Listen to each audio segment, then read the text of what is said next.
Testing. Testing. 1 2 1 2. Test test. Is everything working? Are we live? You're live? Here we go.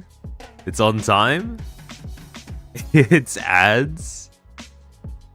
You're live? Hey, there we go. Hello. Welcome back. Welcome back. For part 2. Apologies to those who were wanting to see the fanfiction stream. I've pushed that back. Mostly because other things have come up that well, there have been other, shall we say, topics that have come up over the past week that I want to get to. So I just wanted to get the VShojo thing out of the way. I fear the knowledge, don't we all? Rising Valiant, thank you for becoming a footstool. Hope you enjoy those emotes.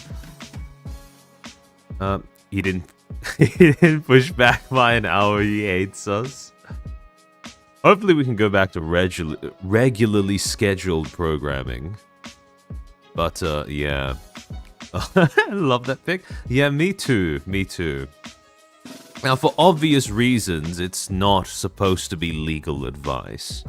But it is pretty funny, which is the most important thing. Dude, yeah, I saw Sakana's so cooked he's gonna get teased at least a year for this. Yeah, pretty much. It's quite funny how this is something that happened 7 years ago, and people are only finding out about it now. It's just like a cancellation from about 10 years ago. It's quite funny. So, he was aiming for seagulls all along. To be fair, though, now that we know that he was an Azure Lane enjoyer, it makes a lot more sense as to why he insists upon a lot of the models looking the way that they do for the phase girls. What kind of cooking method? Grilled, fried, steamed? I'm betting grilled. I'm betting grilled. No, this one's not going to be a 15-hour stream because, again, most of the content we already got through with the previous stream, so this will just be tying up whatever loose ends are left over. So, this has, to give you an idea in terms of time, this has about a third of the slides that the previous one did. And yeah, it's the aim. I've got to aim for this to not be 11 hours. Armchair on Siggy tonight. What do you mean by that, Blue Land Crab? I can see Tenma Dizzy interviewing him about how he got caught. Yeah, I'm more curious to see if and how Pippa reacts. No wonder Sakana likes Marine. Yeah, it makes a lot of sense. It makes a lot of sense. So no sauna? Well, that remains to be seen. That remains to be seen. Sorry, give me a second.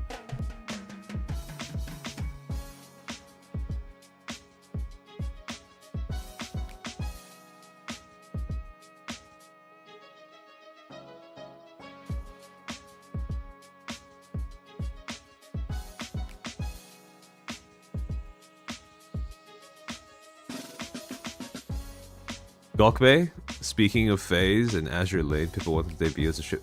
Yeah, no, I remember that. Master N, thank you for the 2. Oh, here, so Gunrun pays bankruptcy fees? Oh yeah, also, in case you didn't hear, apparently VShojo is trying to get the towns to cough up more money so they can file for bankruptcy. I have no idea how that works, but... Oh, I got a tweet where she has the reaction.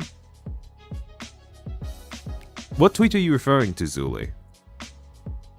You talking about the idol post in the pre-yet part of the stream? The idol? Oh! Okay, hold on. Now that you bring that up... hold on. Let me pull it up on my end. Basically, so remember when Idol rebranded themselves, Idol EN rebranded themselves to being Chroma Shift about just over a month ago now, at the end of June. Well, yesterday they released an FAQ post that contained all of the questions and the reactions to the the name change, people asking why did they do it, what is the purpose behind it, etc., etc. And just like when they actually changed their name in the first place, they got some pretty mixed reactions. And one of the people who commented under that FAQ post said, hold on, let me quote this exactly. Said, "Are we gonna have Vishojo or Niji Sanji 2.0? Now, normally, if you are a company and you're just rebranding, and your rebrand is not 100% universally liked, but rather a bit of a 50-50 split, or maybe a 40-60 split, 60 in terms of positive reactions, 40 in terms of dubious reactions. If you see a comment like that, it would be normal corporate policy to ignore it. Because there's nothing you can say in response to, oh, are you gonna pull a Vishojo or Niji, that makes your company look good. If you say yes, then, well, I mean, I think we can all conclude why yes is not an option there. But if you say no, and you say that publicly, that makes you look a little bit cocky. Doubly so since Chroma Shift is a rebrand of Idol, which was one of the corporations that was adopting the exact same pattern of virtue signaling via marketing. Oh, sorry, give me a second. Other way around, marketing via virtue signaling with all their transparency and their industry-leading splits and contracts, while getting to near bankruptcy. If you guys remember, the same year, well, 2024, they announced that one, they couldn't actually ship out their merch, and two, you had a bunch of artists coming out saying they haven't been paid properly. To the point that they needed their head talent, Rin Penrose, to actually come out and start addressing the problems on behalf of the company. So you have that exact same pattern of trying to flex transparency and whatever moral superiority a company thinks it has over its competitors, all while basically going bankrupt until it got bought out by Brave Group. The only step that was missing in order for this to be a perfect comparison to VShojo, a perfect parallel to VShojo, was the fact that Idol got bought out, but VShojo didn't. So, choosing to reply to somebody comparing the two in a way that doesn't even demand a genuine answer, it's basically just an expression of distrust, right? If you respond to something like that and you go, no, we're not like them at all, it comes off a little tone deaf. And the thing that was surprising to me was the corporate account actually ended up responding to that person saying, are we going to have Vishojo or Niji Sanji 2.0? And they said, no plans for that outcome! Exclamation mark. Well, golly me. That's it's not like Niji Sanji and Vishojo planned for their fall either, but I suppose, now that they said they have no plans for it, I guess we're safe. But yeah, just in general, if you are a social media manager for one of these corporate accounts, don't do that. If somebody's asking a question like that, just ignore them. Because there's nothing you can say that makes you look good. Especially not if you have the same company history as Idol, now Chroma Shift, does. Poor social media intern? To be fair, this is a little common sense, the kind of thing that dictates not everything requires a response. If you're doing social media management, that's one of the base tenets that you would be expected to know. Some things, sure, worth responding to. Other things, not so much. Armchair, wouldn't it be normal policy to not have comments in the first place? I don't think so, not for this post. Because their post was an FAQ, I can understand why they would enable comments and why they would end up responding to some of them down below. But again, there was no reason to respond to that particular comment. Knockney Moose, thank you for being a Footstool for 13 months. Profile picture looks familiar. I think the YouTube username change is struck there again. What was your old username? Not even ShamWow can clean up the mess VShojo is. Yeah, pretty much. You doing a Taurus Cup in the Funny Horse game? I've not played the Funny Horse game. It is an addiction that I am alright with waiting out on. Zuli? Oh, Pippa's reaction to Sakuna being... Ah, okay, I see. Yeah, no, I did see that Melody is back, and that's something we will end up touching on later on. Hold on, give me a second. It's not as bad this week as it was last week, but it is still lingering. To be fair, I made a reply to Nova about the typical manager as a boyfriend thing, and she replied to that as well. Yeah, I saw... Yeah, the YouTube name change again. Yeah. I still don't understand why they did that, to be completely honest. Yeah, also they just lost five talents from one of their sister agencies for disagreement with management. Yeah, I don't know. I feel like it's a bit early for Chroma Shift to dunk on the corpse of VShojo. I think we're going to need to wait just a few more months before that becomes safe to do for them specifically.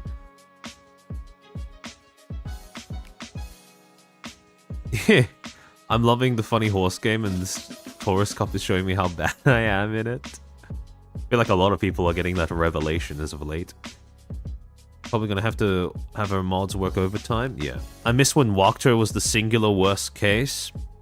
See, the problem is, Magdalenus, as the industry grows, it's a kind of it's a bit like scaling, right? Where the deeper we go into the development of any sort of plot, the higher the stakes will rise. Back in the day, it was a massive deal if a corporation failed to pay out their talents, or if they had some sort of social media some sort of social media spat between management and talents, or if management was back-chatting the talents on 4chan or some other thing. But nowadays, we have full-on possible federal crime. We have charity fraud. We have embezzlement. We have gay ops on 4chan, etc., etc. Not just bad-mouthing, but full-on gay ops. So, yeah, unfortunately, the bigger the actors, the higher the stakes. Jacob Voxfires, think of the 5. Not even flex tape will stop this boat from sinking to the bottom of the lake. Oh, it's already sunk. There is nothing left in VShojo to really defend. But, well, there's still quite a few questions that have gone unanswered, though. Questions that I think are worth asking to begin with. There'll always be someone to do something dumb? Yeah. And usually what ends up happening is, well, the dumb thing, so to speak, escalate further and further upwards. Really puts a lot of things into perspective? Yeah. To be fair, with VShojo, it's not... I don't think there are a lot of things that... To reiterate something that I said last week as well, I don't think there's a lot of things about their collabs that are truly unique or truly novel. Everything that they have done, another corporation, another smaller, shitter corpo, has done before them. It's just a bigger deal now because the people it affects are those of, well, a certain degree of renown in the industry. Like I said, VShojo's collapse is only special because of the people that it affected. Nothing about the actual collapse itself hasn't been seen before. Well, maybe the fact that they committed charity fraud, but then and again, as I've said many times, companies stealing from people as they're dying is not new. Companies stealing from charity as they're dying, now that's a different matter, because then it becomes a matter of, oh, how could you steal from a charity specifically? That's what creates the headline, that's what creates the scandal, that's what makes it stand out in people's minds. But just the act of stealing, when you are a dying company and cooking the books, yeah, that's not that surprising, because it's happened numerous other times. It's just that it's not been as big of a deal in other smaller agencies, because, well, the people it affects are not as,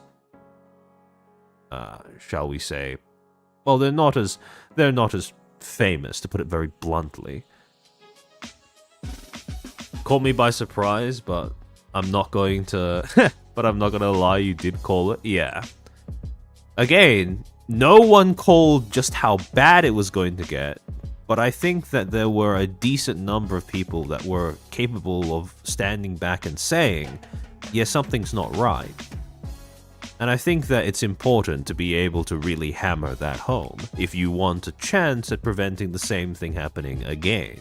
Yeah, actual crime is a surprise. To be fair, when a company collapses and it fails to pay out its talents for example, donathons, subs, and whatever, that's also a crime. But it is a crime that is less headline worthy than stealing from a charity, because that's a federal crime. That was one of them, yeah. See, here's the thing, right? I don't want you guys to dip into the trap of wearing the badge of VShojo hater, because the whole point of what I've been saying is you didn't need to be a hater in order to be able to see that something was wrong with the company. If you were someone who was simply paying attention to a bunch of the other controversies that were happening in the space, to the point where you started to develop a sense of pattern recognition when it came to common themes that preceded their collapse, you could very easily look at VShojo, regardless of how you felt about it, and come to the same conclusions, that something wasn't right, that some of the things that they were doing were not right, they were unethical, they put the talents in harm's way, all for the sake of deflecting criticism from the company. So, while I get the meme of, oh haha, the haters were right, not everyone who was pointing out that VShojo had something going wrong was a hater. Some of them were just expressing common sense and using pattern recognition. Axis, thank you for the 10. Much like a lot of other retirement homes, as it turns out the retirement home of Vtubing wasn't as well run and didn't take very good care of the people in it. Yeah, it's a bit sad how that seems to be thematically consistent, both outside of Vtubing and within it. Billy, thank you for the super. Can't wait for someone to outdo Niji Wakter VShojo. Well, I mean, it's going to be an ask. It's going to be quite an ask, but it might end up happening regardless. Everyone thinks they're immune to propaganda until they fall for the propaganda. Yeah, pretty much. I hate VShojo because it forced me to admit Noxtaku was right. Important thing is to be able to divorce who someone is from what they are saying / what they are doing. Because sometimes awful people will have good points, and sometimes good people will do stupid things. And being able to identify which is very important if you wish to be able to have a better informed view of the world, more nuanced view of the world than simply this person good and this person bad. Still sucks. It gets worse from here. Again, a lot of people, I think for a while, there's a decent chance that for a while VShojo is going to become this sort of default, almost like what I described in my taboo stream, where it becomes this sort of benchmark or this reference point that everyone else comes back to in order to try and orient themselves in terms of how bad something is. How bad something is that happens in this space. Now, whether that's a good thing or a bad thing, I'm not sure. I'm leaning towards bad, because, again, people seem to be extracting the wrong lessons from VShojo, which is, oh, they didn't... some varying amounts of, oh, they didn't give enough talent freedom, etc., or something along those lines. But I do see VShojo kind of becoming that sort of... Rising Valiant, that kind of boogeyman in the industry, or at least the Western side of the industry. I don't think VShojo ever really... I don't think it ever really got on the map on the JP side. Master N, thank you for the 2. Before we start, thoughts on... I think it's a bit old. But, I mean... Well, actually, funny that you bring that up, because one of the things about VShojo that was quite interesting was the fact that they retained the company, Muso TNT, to copyright things on behalf of them and their members. And one of the things about Muso is they weren't very discerning in terms of what they ended up copyright striking, because not all of them were genuine infringements on intellectual property. Some of them were just things that, well, were inconvenient PR-wise to leave up. For example, the quote-unquote documentary or the video essay that Anithm made on fruit. Now, I have my problems with that video, but at the same time, it is fair use in the sense that she is using all of the material in it to do a transformative commentary. You might not like the commentary, but it doesn't infringe upon copyright. And she got struck for that video by Muso TNT on behalf of presumably VShojo and or Fruit. And so the thing is, when you're retaining a company like that to carry out this action on your behalf, to identify infringements upon your upon your intellectual property rights and to strike them accordingly, you have an obligation to vet that company to make sure they aren't overstepping their bounds. And I don't think Saraway did that. I don't think that was a bit of due diligence that Saraway managed to live up to. Same thing with VShojo, by the way, when it comes to Muso TNT acting on behalf of them and their members. So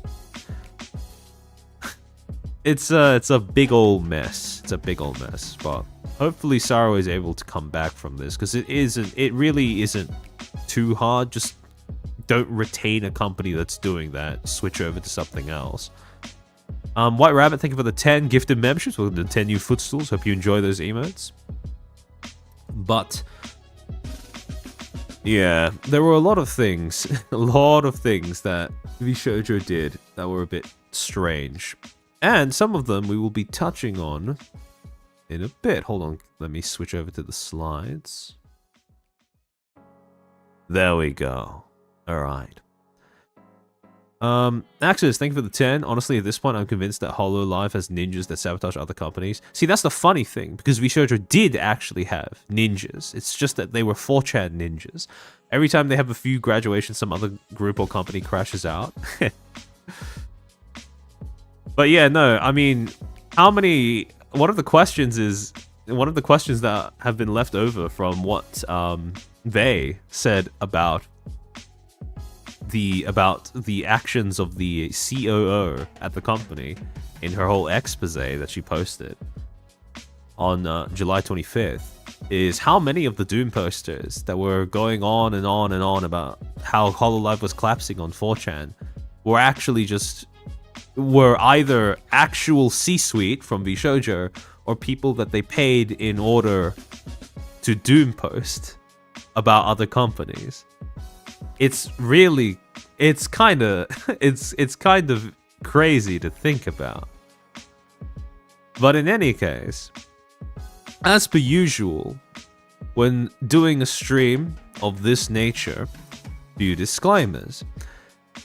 First, do not attempt to harass or contact any of the people or entities mentioned during the stream in any way, shape, or form. If you do that, I will be banning you from this channel, from this community, with no chance of appeal.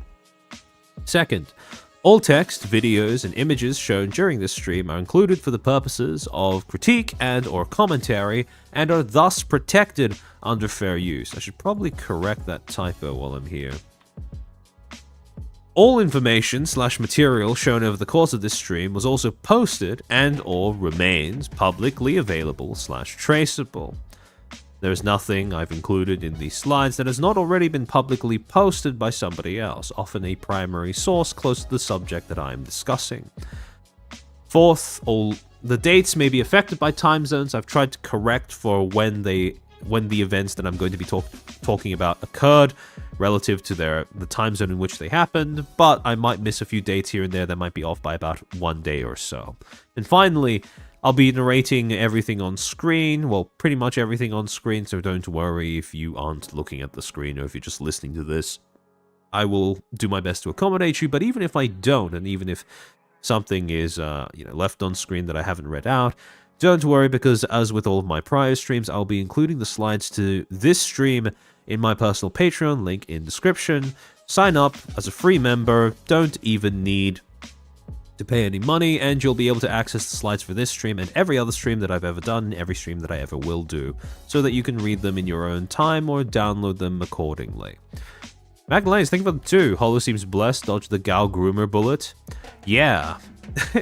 Yeah, they've dodged a lot of bullets over the years, but most of that comes down to not so much just, passively being lucky, but proactively taking steps to better their operations over time. So, yeah. The meme of winning by doing nothing is a bit of a misnomer, especially when it is applied to companies that haven't collapsed. But in any case, so, as I touched on last week, there are a few topics, few unanswered questions that are still hovering around the whole VShojo collapse that have gone, well, unanswered.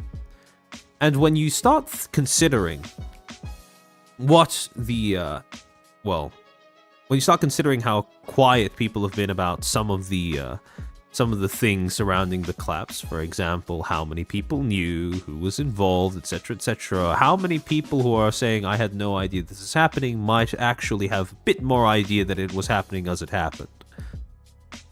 Generally speaking, when it comes to discussing these topics, you can sort of locate them on a spectrum of, being socially acceptable to discuss, and being less socially acceptable to discuss, with the less socially acceptable things kind of lurking in the periphery of the entire discussion surrounding VShojo's collapse. And when it comes to identifying where the topics lie on the spectrum, to give you a few examples, questions like why were people unwilling to disclose VShojo's corrupt practices prior to 2025? This is something that is that has been done to death, a topic that everyone and their dog and mother has talked about at this point regarding VShojo's collapse. And this is something that a lot of people are going to be willing to discuss. Because, you have people speculating that, it might have been NDAs, or it might have been social stigma, or it might have been a whole bunch of, contractual obligations, not wanting to piss off their friends who are part of the company.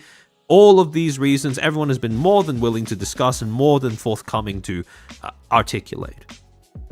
Then, about a tier below that, you have how many people were aware of VShojo's corrupt practices prior to 2025.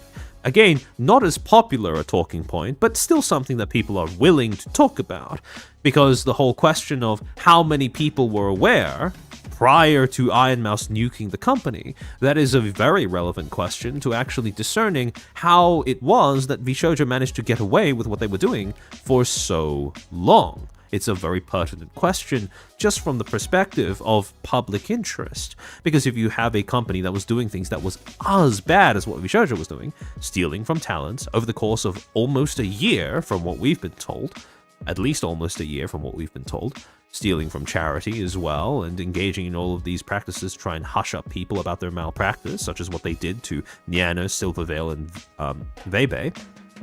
Again, a lot of the question of how many people really knew what was going on without saying anything, that is something that is very relevant to the topic of discussion. Then, about a tier below that, you have who was aware of VShojo's corrupt practices prior to 2025. And this is something that most people are not going to want to talk about, because it is a very dangerous question. It involves pointing fingers, naming names, and when you do that, inherently, you end up taking a risk. Because some of the people who have come out from the whole situation, come out from the whole collapse, they are still people who have a significant amount of pull in the industry. They are still people who are very popular. And so pointing out or even speculating that they may have something to do with it is inherently going to be very taboo. Even if, logically speaking, not everyone who is going on and on about how they couldn't have seen this coming was as ignorant as they let on. And then finally, right at the bottom of the iceberg, the stuff that absolutely no one seems to want to talk about, the stuff that will always be taboo, unless that is changed or shifted in some degree, is the idea of who was complicit in VShojo's corrupt practices prior to 2025. Because saying that someone was aware of something is not quite the same thing as saying that they were, not quite the same thing as saying that they were responsible or they were guilty or they are to blame. Because if you say that, they were aware of VShojo's corrupt practices, it kind of loops back around to the first topic that we brought up, which is, again, not very taboo, pretty popular to talk about. Why were they unwilling to disclose this? Being aware of something is not the same thing as being to blame for it, right? That's a very important distinction to keep in mind.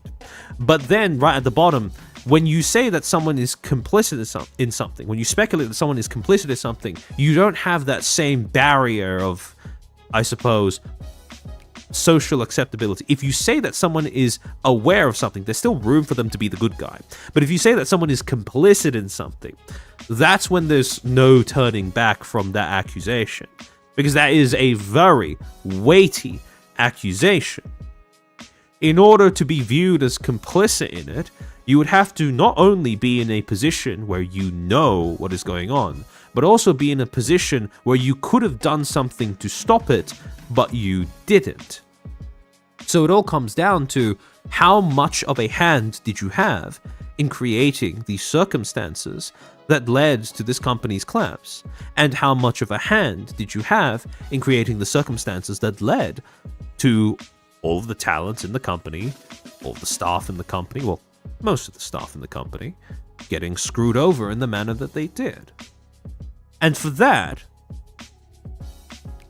there is a certain topic that people have been talking about for a while regarding VShojo that I'm not sure has been discussed in terms of its full implication.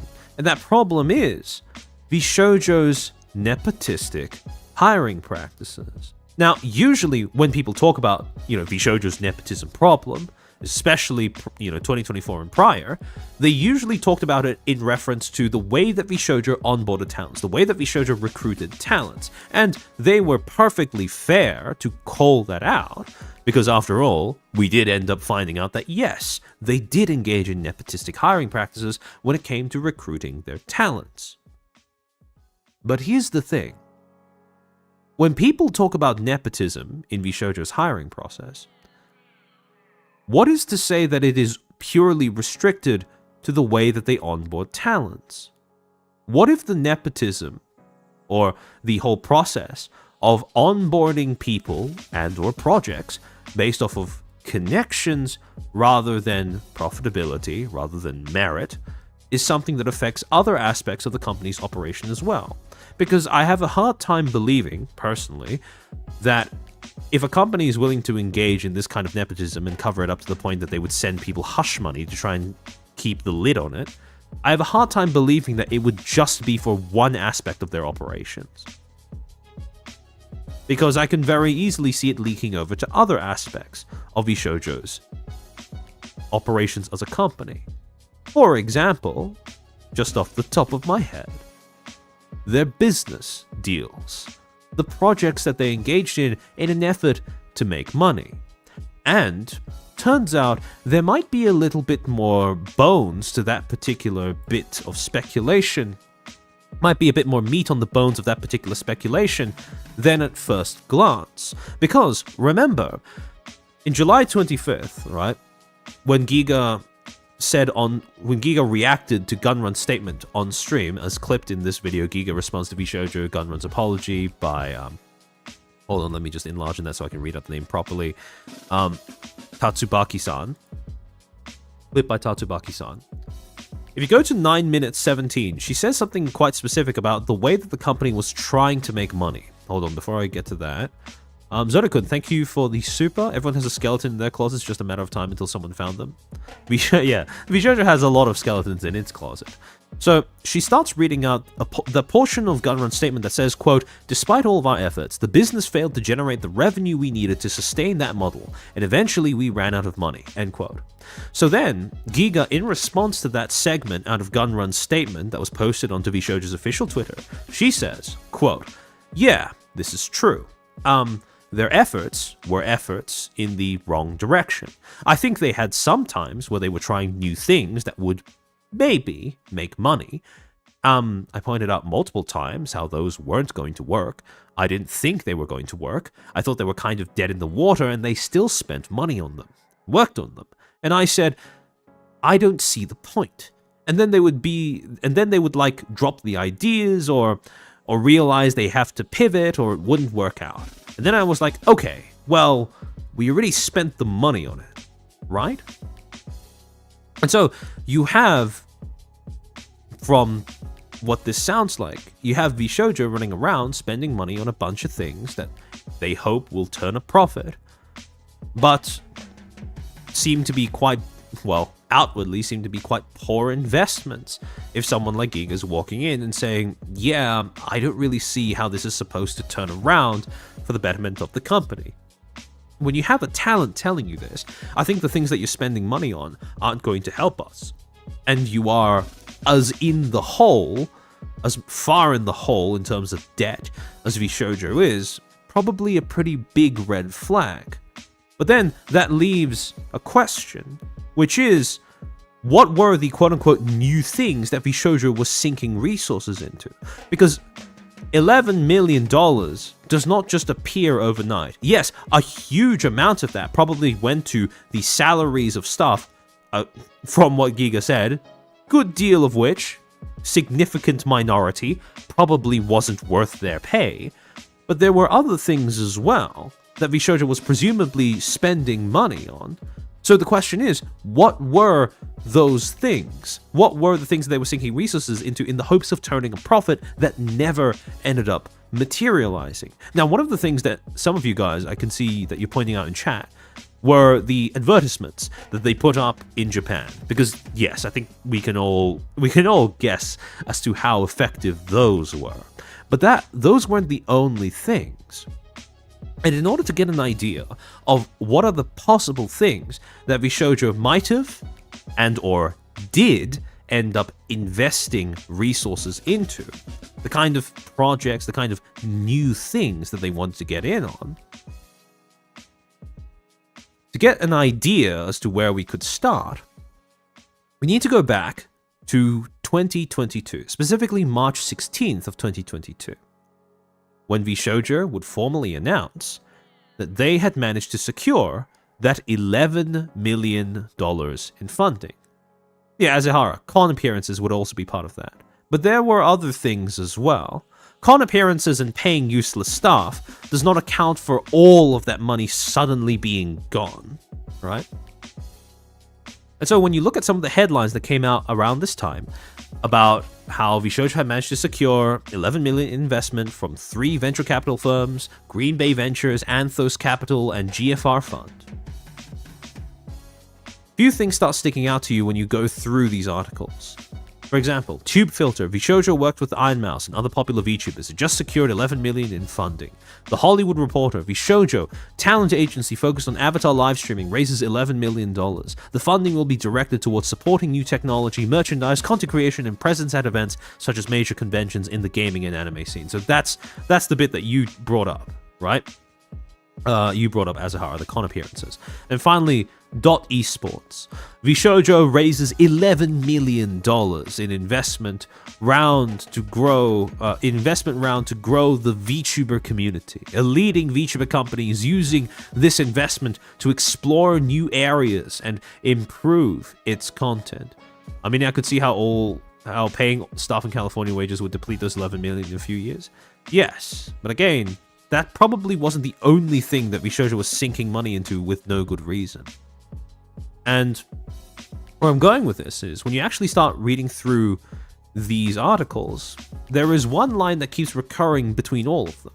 For example, in the Tube Filter article, quote, Anthos Capital led the funding round. Other participants include GFR Fund and Green Bay Ventures. With its new financing, VShojo has a 4-pronged plan for expanding its business. It wants to bring its VTuber partners to gaming and anime cons, while also working with them on content creation. It will also build up its IRL backpack, which was developed by founder Gunrun Ignacio to enable streaming on the go. Finally, VShojo will promote mental health care through a partnership with nonprofit RAD, Rise Above the Disorder, right? Then when you go over to the Hollywood Reporter article, same sort of thing. Vtubing-focused talent agency VShojo has raised $11 million in seed funding, led by Anthos Capital with participation from GFR Funds and Green Bay Ventures. The funding will be directed towards supporting new technology, merchandise, content creation, and presence at events such as major conventions in the gaming and anime scenes. Again, both of these tying in the idea of investing in some sort of technology. part of the investment funds that they had been given was given under the premise that they would be invested in those areas. And then when you go into the .esports article, it elaborates in even greater detail. Quote, specifically, this most recent round of funding, led by Anthos Capital, GFR Fund, and Green Bay Ventures, will be used to invest in new technology and enhance VTubers' presence at events with merchandise and content creation spheres across multiple platforms. And then later on, for VShojo, the company is helmed by founding member of the Twitch team and IRL backpack creator Justin the Gunrun Ignacio, along with several of the biggest VTubers in the English-speaking content creation and the world. This includes Iron Mouse, who recently became Twitch's most subscribed female streamer during her subathon, and other big names like Nianos, Project Melody, and Vebe. As one of the fastest growing areas in content creation, the company also wants to increase its in-person VTuber presence at major conventions in both gaming and the anime scenes. And as a company based in innovation, VShojo is putting some of this investment into working on the future of streaming tech, to start a new model of the IRL backpack that is lighter and features less delay is going to be developed, while other teams and engineers will be brought in to work on other areas and iterate on broadcast innovations. So again, the question then becomes, if this is part of the reason why VShojo managed to get its investor funding in the first place, how much of the funding, how much of the money that they had just on hand at the time was, over the years, poured into these various ventures with no profit coming out of it, with no return coming out of it. And the first thing that all of these articles mentioned was the IRL backpack, the thing that was explicitly confirmed in these articles to be something that soaked at least a little bit of the investor cash that was injected into VShojo.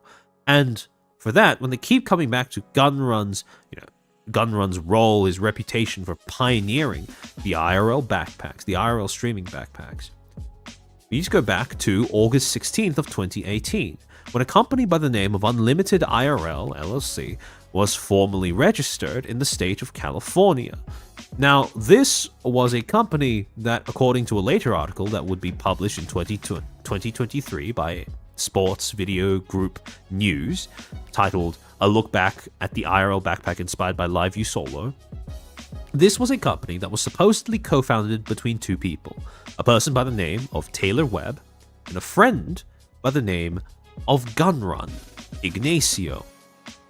And in this article, they have an entire section dedicated to explaining Gunrun's role in not only shaping this company, but also in pioneering this particular technology. Joey K, thank you for the 10. Little token of appreciation for your work. Thank you. I really appreciate that. Thank you for your generosity. Quote, Gunrun, a pioneer in the IRL space and founder of the Gunrun Backpack. LiveView has a long history in mobile broadcasting. Founded in 2006, primarily serving customers in sports and broadcast markets. Our journey with the creator-first IRL streaming style of content began in 2018 when Justin Ignacio, popularly known as Gunrun at the Gunrun on Twitch/Twitter, then a Twitch employee, began experimenting with the LiveView Solo as an encoding solution and the nucleus to what would become the Gunrun IRL Backpack, a solution combining hardware and cloud tools to become the de facto method to accomplish high-quality mobile IRL streaming. Long hours of working with Justin ensued, including testing all around the world, from the Twitch building in San Francisco to the streets of Tokyo. At the same time, the Solo was limited to 2 cellular 4G modems. Solo PRO can now handle 4, and Justin pioneered the technique of using 2 additional MiFi style devices to add even more connections, using the LAN and Wi-Fi capability of the Solo, which allowed for more bandwidth, greater reliability, and redundancy wherever the content took the IRL streamer. Yeah, holy shit, creative first. Yeah, it wasn't just VShojo that was using that slogan. Then, the next section was titled Unlimited IRL, Our Partner. Following his departure from Twitch, Justin embarked on several new ventures, one of which was co-founding Unlimited IRL alongside Taylor Webb, a friend and collaborator who had previously worked with him on the Gunrun Backpack project. The team at Unlimited IRL has been enabling IRL streamers since those earliest days, and over those past 5 years have worked tirelessly to support content creators, now on the 7th version of their fully integrated IRL backpack. Every generation has had live view solo at its core, of course, and every version has gotten more integrated, easy to use, and rugged. We lost count of how many backpacks we saw at TwitchCon this year, and that is just counting the bags that streamers brought themselves, not the fleet of backpacks Unlimited IRL deployed to let streamers who had never tried IRL streaming before give it a try. So again, the role of Gunrun in this company has been very, very public and very, very prominent. So to elaborate as well, at the same time as this company was founded, Gunrun also owned a website dedicated to the Gunrun IRL backpacks titled Gunrun TV. You want to IRL, where it links to like a Discord full of people who use the backpack presumably, and a guide as to how to put the backpack together. Now, interesting thing, 6 years later in 2024, the site would be altered to now show an announcement on its homepage that stated, quote, "Hello, it's Gunrun. You may know me as the innovator behind the original IRL backpack design and co-founder of Unlimited IRL. In 2017, I created this DIY guide to help aspiring streamers build their own mobile, live streaming backpacks, marking the inception of the IRL backpack. The Gunrun IRL backpack guide served as a significant stepping stone in the evolution of mobile live streaming, fostering a community of DIY enthusiasts crafting their own IRL backpacks and the creation of live content previously not possible. In 2020, as I became busy with my work at VShojo, I made the decision to discontinue the guide and now direct interested streamers to IRL backpack solutions through Unlimited IRL." So he stepped back from the operations when it came to the backpacks, etc., and he basically left this announcement stating that the reason why he was stepping back was because he was too busy with VShojo. So then the question becomes, how much of the initial funding was invested into this endeavor that Gunrun himself had a very public role in, very prominent role in? And more importantly, how well did that particular investment pan out? Now, we get a little bit of insight into the latter on July 23rd this year, when Nyanners would end up talking about the whole VShojo situation. And in the video that she released onto her channel, titled Talking About the VShojo Situation, at 37 minutes, 38 seconds, she addresses a message that Vey posts in her chat saying, "If there's one thing Gunrun did right, it's the fucking backpack."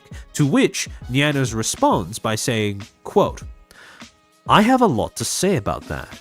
That fucking backpack has caused so much strife. Setting up that shit is so fucking obnoxious, and oh god, every single IRL stream that me and Aethel had to do with that thing has driven us insane. It's fucking garbage. Gave me an aneurysm. All the tech issues involved with setting up that shit. Like, there has to be a better way, bro. I'm sorry. Like, this is a backpack thing that's finally making me crash the fuck out." But the IRL streams were, oh god, they were so fun. But every single time, like, there would be something funny or cool that would happen, you know? And I'd look over at the backpack and see that it was just, like, everything was down. And we had to go through, like, several fucking different dashboards to fix all this shit. So it turns out that the backpacks themselves didn't seem to be very good. Didn't seem to be very effective. Had quite a few issues with their actual use. So it didn't seem like, at least on the surface, it didn't seem like whatever investment VShojo put into this particular endeavor resulted in any sort of major return. If this is the evaluation that they were given from someone who was not only a talent at the company, but an avid user of them for their streams as well. So that's one investment, one confirmed investment that VShojo made, that VShojo presumably sank money into. Again, no idea how much money they sank into it. It could just be $100 for all we know out of the 11 million. But whatever money they did sink into it does not seem to have bore a good return for value. For value invested, sorry. And so, this is the first and most obvious thing that VShojo ended up sinking money into that didn't seem to materialize into anything.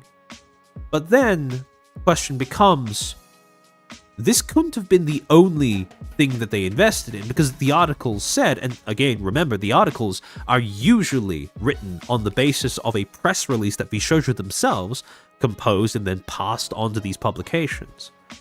So there were other things that VShojo was thinking of investing in, other technologies, for example, other platforms, for example, that VShojo wanted to invest in, wanted to build up in, to expand the quote-unquote VTuber community.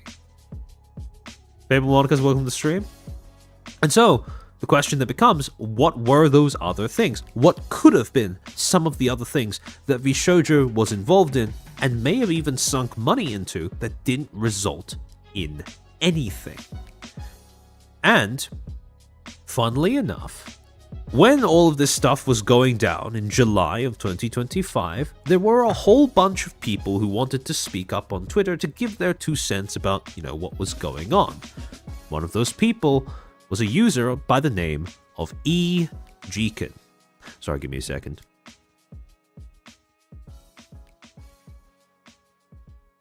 I'm going to need to take a little bit of time to hydrate a little bit.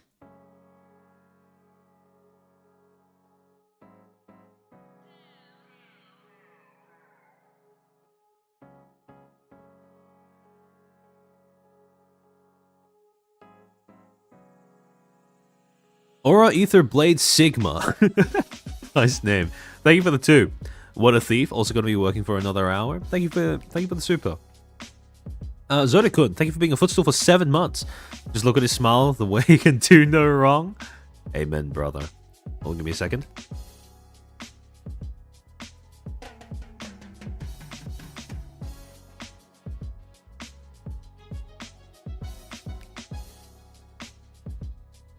Yes, Sumo Knight, you have the robot arm that Furumi Kaipa talked about. But this is something that is quite a bit bigger than just one project. Something that presumably would have cost just a little bit more than whatever they paid Kaipa in order to actually make that item that they were presumably going to use for a one-off promotional gig. But on July 26th, E would take to Twitter to comment on how the discussion around the VShojo collapse was going in a direction that seemed ill-informed. He would go on to state, quote, "These VShojo business takes are killing me. VShojo was so fucked in so many ways and made many horrible decisions, but a lot of things people are trying to point out are just standard practices. For example, being registered as a Delaware C Corp is what 99.9% of startups do. This isn't even for tax reasons. VShojo operated in California, so they had a nexus in California and had to pay California taxes still. Delaware just happens to have a ton of business case law on the books, so businesses really like being registered there, as it's predictable. And as for the take that because they raised $11 million and it's all gone now, they must have personally pocketed some of it, this too is misleading. I don't think anyone stole money from investors, only talents. I think the money was just spent extremely recklessly. Gunrun and others on the founding team all worked at Twitch just before VShojo, so they ran the company like they saw things at Twitch. But Twitch at the time was an Amazon-owned multi-billion-dollar company. Holding parties, like they do, paying staff like they do, T&D, etc. This is a great way to lose $11 million fast. Also, VShojo got that 11 million very early in their life, so they never learned how to be frugal, and it probably always felt like there was infinite cash until there wasn't. Stealing talent funds to pay for business expenses is theft though, and I'm not defending that. But the other stuff people are quote-unquote uncovering is nearly all bullshit. To be fair, E does have a very good point here, because again, just because the money disappeared doesn't necessarily mean that they pocketed it themselves, although again, you're going to have a bit of trouble convincing the public that that's not a possibility. But also, the idea that there are a few things that VShojo did, such as, registering in California but having a base in, having a base in Delaware, etc., etc. All of that stuff probably not as significant as people were making out at this time. And it is also probably true that when it came to how they lost the money, it was probably more so them spending it incredibly recklessly, more so than a sort of conspiracy or plot to siphon it away into personal funds. However, again, we loop back to the same question of, alright, if they lost most of that money on reckless spending, a lot of it was to staff, some of whom were useless, and when it came to, a bunch of other stuff, what were the other things besides just staff and travel expenses and, etc., etc., throwing parties? What other stuff did they recklessly spend on? What were some of the, for example, projects that VShojo embarked in order to try and turn a profit that never ended up materializing into anything? And the funny thing is, E himself is the founder of Vstream, a company that was registered on April 6th of 2022 in the state of Delaware by a guy called Eric Kozlow. And what Vstream was supposed to be, some of you may have heard of it before, I've touched on it in prior streams, was a streaming platform that was exclusively designed to cater to VTubers. Now, in 2023, an article would be written about Vstream and hyping up what they were and their possible future, etc., etc., in VTuber News Drop. And the article would be titled, sorry, give me a second.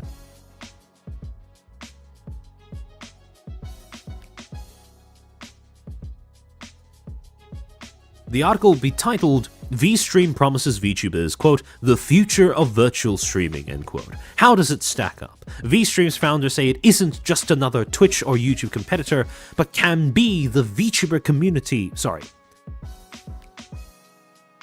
I don't know why I'm dying. But can the VTuber community platform stand out? Written by Ducky. And so, what this article was basically a little bit of an interview with the founders of Vstream, the platform, basically sussing out what exactly the platform was aiming to be. Quote, Twitch and YouTube have been the two monoliths of streaming since the medium's explosive rise in the early 2010s. Competitors like Facebook Gaming and Trovo have fallen by the wayside, or in the case of Mixer, vanished entirely. Other sites like Kick are currently up to challenge Amazon's Twitch and Alphabet's YouTube platforms, but without much success in emulating the same model. Instagram Live and TikTok Live have at least broken into the mobile market, but that's a different audience. In light of this history, Vstream is trying to stand tall as the potential future of virtual streaming. Oh, Banmin, welcome to the stream. Everything sounds like snake oil nowadays. Yeah, and to be fair, I think this falls into that category as well. The Generalissimo of VTuber community. I'm the Generalissimo of the VTuber community. Vstream is a new platform targeted towards VTubers that offers more than just a stream and a chat box. It's meant to be a social media platform where creators can more easily interact with fans on and off stream, as well as letting VTubers monetize with an inbuilt commerce platform. In essence, it's less like Twitch or YouTube, and a mix of fan membership platforms like Weverse with the content giants.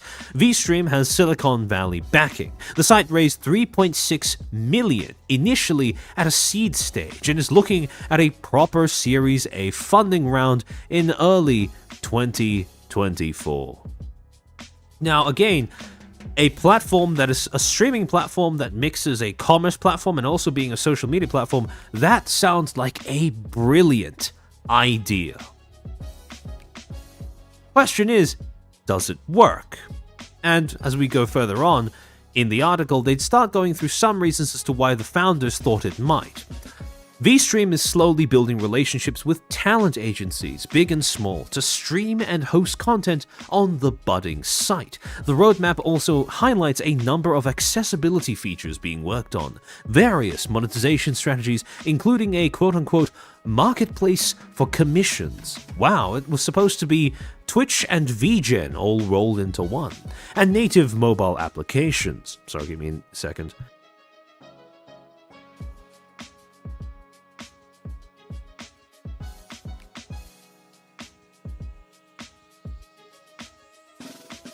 Not sure where all of the, sorry. Not sure where all of this is coming from. I'm just having a bit more phlegm than I would normally like to have. With the streaming landscape not really experiencing a major shift in a decade beyond the rise of a few fads, E and the team are aware of the monumental task ahead. But just because no one has done it before doesn't mean Vstream couldn't be the one to break the duopoly, at least in Vtubing. So, they had these very lofty dreams of being a platform that would be able to compete with the big two, right? YouTube and Twitch. And they wanted to break through by basically cornering one particular user base, VTubers. Now, a lot of you, again, I noticed when I first brought up Vstream, didn't quite know what it is I was talking about. And big reason as to why that is because it didn't last for very long. Within 2 years of opening their doors and founding their company, Vstream would, on March 21st, 2024, announce that they were closing down. The reason? Because they didn't get enough funding. And running a streaming site is a good deal more expensive than most people realize when they first attempt to do it. Quote, Vstream Notice of Closure. It is with a heavy heart that we announce the closure of Vstream on April 1st, 2024. For the past 2.5 years, Vstream has been dedicated to revolutionizing the VTubing community and creating a welcoming, safe space for all. Makiris, thank you for the 5. The chairman's body's reacting to the bullshit that he's quoting. Yeah, pretty much. Probably. Thank you for the 5. Ah, damn, Mr. Hour of the Chairman. Well, I've got another 6 hours to go.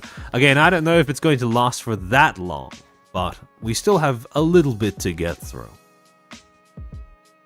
To continue, as much as we would have loved to continue this platform and bring to life everything that we imagined, all good things must come to an end. Vstream has run out of the funding needed to keep the platform going, and have been unable to secure the funds needed after fundraising the last 3 months. Therefore, we have no choice but to shut everything down. Once the date of closure hits, we will be shutting down Vstream and the website will no longer be accessible. With this in mind, we have made one last quality of life implement for our streamers, and from today you will be able to download your VODs and clips until the day of closure. If you would like more information regarding the closure and answering of our questions about the future, please see the full announcement from E on our website. We would like to thank our community and users who have been with us from the very beginning. We never would have made it this far without the support of everyone. To our founding ambassadors, Wave members, moderators, and everyone who has used the platform, thank you. Thank you for coming with us on this journey. Signed, the V team. Now, if you guys remember, Vstream at this point in time said that they had 2 founders, one of them being the CEO, Eric Kozlau, and the other being one of their first streamers, E, or EGken, the person who made the post that we were talking about earlier. Now, when they ended up posting, I want you to keep that in the back of your mind because we'll be touching on that later. So, when they posted this notice of the platform's closure onto Twitter, On the same day, Boogeyman, the guy who is in charge, the guy who pioneered Fugi Tech, would end up quote tweeting this announcement saying, quote, "Unfortunately, as part of this announcement, I am no longer a full-time employee at VShojo. It's been an incredible 2 years, and I'll miss working with OMG Elsie, Corymon, and all the incredible people there. I hope to work with you all again someday. For now, I plan to take a break, play some games I've been missing out on, maybe stream some more, finally give Fugi Tech products some love. Then, who knows? It'd be fun to code more one-off stream event things like the Nyanner's boss fight. So if any VTubers have any ideas, hit me up." Now, when I saw this tweet, because I was looking back through things in 2025, I looked back at the announcement and I thought, alright, it's a little weird that he references VShojo because there's nothing in this announcement that mentions VShojo. And so, the other thing that they included in there was a little link to what was a larger announcement, a longer explanation, titled Adieu, that is currently still hosted on the Vstream website. And that longer statement reads as follows, quote, "TLDR, Vstream has shut down due to running out of money and being unable to raise more funds. As of April 1st, 2024, the site is now officially inaccessible. The situation, well, this is not a post I ever wanted to write, but as you read in the TLDR, after nearly 2 years, Vstream has shut down as of April 1st, 2024. At this time, we have shut down all of the video and web servers, and the site is no longer accessible. Unfortunately, we have run too low on cash, having failed to secure funds after attempting to fundraise in early 2024, and it's sadly time for us to wave the white flag. We're so proud of the tech and the platform we were able to create in such a short amount of time. The entire V team is incredibly disappointed that this was the outcome, but more than that, we're sad that we're disappointing you all, the Vstream community. So many of you have been cheering us on the past few years and truly believed in the mission and vision of Vstream. We never could have made it this far without all of your support. Even though this is the end of Vstream, this is not the end of the Vtubing movement. I'm still a huge believer in VTubers and how they represent the future when it comes to entertainment online. VTubers deserve better than what they can get with existing platforms, and a platform like Vstream will exist in the future. We may have just been too early. In the future, I hope people look back on Vstream as one of the pioneers in the space, walking and stumbling so that others later can run. And then following this lengthy statement about, bidding people farewell, they follow with a section thanking all the people who are involved, naming various members of the team as well as their first creator ambassadors who ended up using the platform. And then under that, this is where things get interesting, they have a Q&A section. While this may be it for now, none of us are going to disappear from the internet. We'll be around and cheering on the next wave from the sidelines. Thank you all again for your support these past few years. It was a dream to work on this product for this community, and I don't regret it for a second. Cheers, Eric/E. Turns out, Eric Kozlau, the CEO, founder of Vstream, and E. Jekin, another co-founder of Vstream, were actually just the same person. They're not co-founders, they're just one guy who used two names and two aliases when speaking publicly. Now that in and of itself is not really news, but what follows, well, we'll get to it. The Q&A section contains the following 5 questions.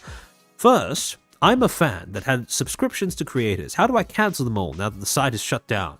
To which Vstream answers, we have cancelled all ongoing subscriptions. If you notice any issues, please contact the support team. Then, wait, Eric and E were the same person? Yes, I'm sorry you had to find out this way. If you already knew but played along, thank you. You're a real one. This is upsetting. I'm upset. We're sorry. But things in life often don't go the way that we plan. We truly wish this wasn't the outcome as well.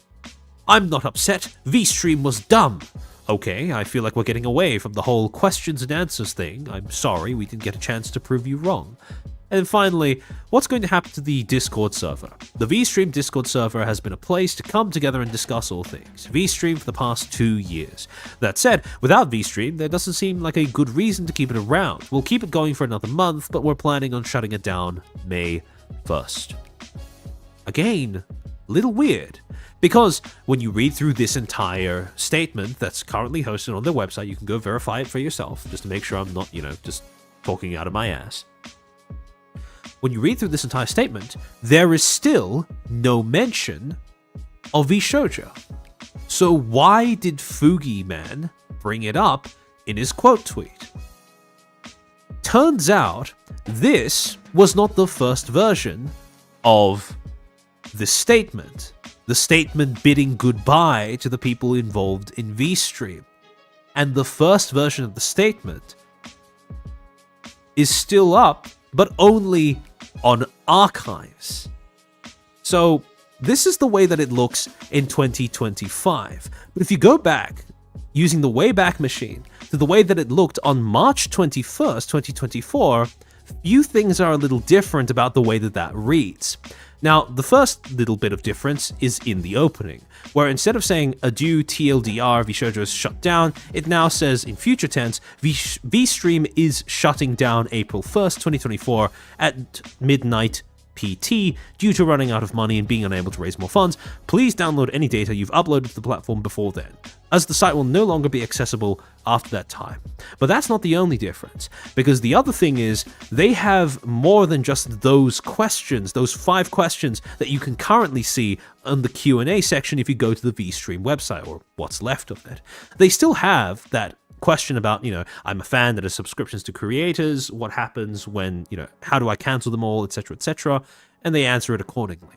But some of their other questions include, is there anything I can do to change this outcome? Can I try and send money to keep Vstream alive? In which they say, sorry, but unfortunately there's nothing anyone can do at this point. And while it's nice, you may want to keep Vstream alive, just CDN fees plus server hosting alone costs $50K a month. The next question, how can I get my videos out of Vstream before the shutdown? Today we're releasing a VOD download tool directly into the product. You can access it in your creator center. You can also use tools like YouTube DL to extract any VOD/clip upload off the platform. You can also right-click and download any images you've uploaded to Vstream. If there is other data you feel you need help to extract, please reach out to our support email.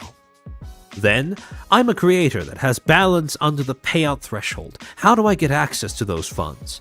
As of today, the payout threshold has been lowered to 0. Even if you have only $1 in Vstream, you can get it paid out directly to your bank account. And finally, at the bottom of that first section, dedicated to the Q&A, you have a question that says, wasn't there going to be a big upcoming announcement you were hyping up? What happened to that? To which Vstream answers saying, yes, there was going to be a big announcement. That was real. In fact, it was going to happen today.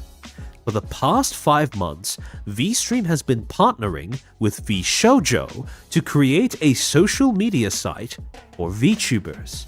However, as the launch date got closer and closer, we realized it would be unfair to VShojo and other business partners for us to do this big launch, then only to have it shut down 2 to 3 weeks later. It would not have made them, us, or anyone else look good. Now, to be fair, just because you are business partners with somebody else does not mean that they have paid you money or that you have paid them money. It doesn't mean that either of you are financially invested in one another. Maybe your staff are just collaborating with one another on something, as a sort of project that you guys are both embarking on. But personally, when I read business partnership, or that one company has been partnered with another, I think about the same partnerships, or the same way that that phrase has been used in other cases in this industry, like, for example, Brave Group's announcement that they were partnering with Idle EN, which for them basically meant, buying them out and lending them money or assisting them with some of the issues that they were having in operation, right? Financially, as is implied. For example, this announcement that was made in December 28th of 2023, when Idle formally announced that, quote, "We are thrilled to announce a strategic partnership between Idle and Brave Group." And we all know how that strategic partnership ended, right? With the acquisition of Idle by Brave Group. So when Vstream says that they have been partnered with VShojo for the past 5 months prior to March 21st, what exactly does that mean? And more interestingly, this little bit of the Q&A section was removed starting from April 1st of 2024, when the site formally shut down. Now, again, I don't want to imply that this is, they removed it so that they could, hide the fact that VShojo was involved. Frankly, I don't know if there was any motivation for them to do that. But the effect is that, now when you look through Vstream and VShojo, you try to find a link between the two. A lot of people, even those who vaguely remembered that there was such a link, could not find anything besides just that tweet from Fugiman. Because you can only find this section of the website where they explicitly confirmed that there was some sort of business partnership between those two companies through archives. And so, what we have here is not a confirmation that VShojo invested any funding into Vstream, but we do get a confirmation that at the very minimum, there was some sort of business partnership between the two. Now, again, I want to reiterate, that doesn't mean that VShojo put any funding into Vstream. It could just have been some sort of, joint staff project lending personnel between the two, or some sort of joint promotional campaign thingy that they agreed to do. But I do think that it's quite funny that E is willing to go on to Twitter and say that, oh, the reason why they lost the money was because they spent it extremely recklessly.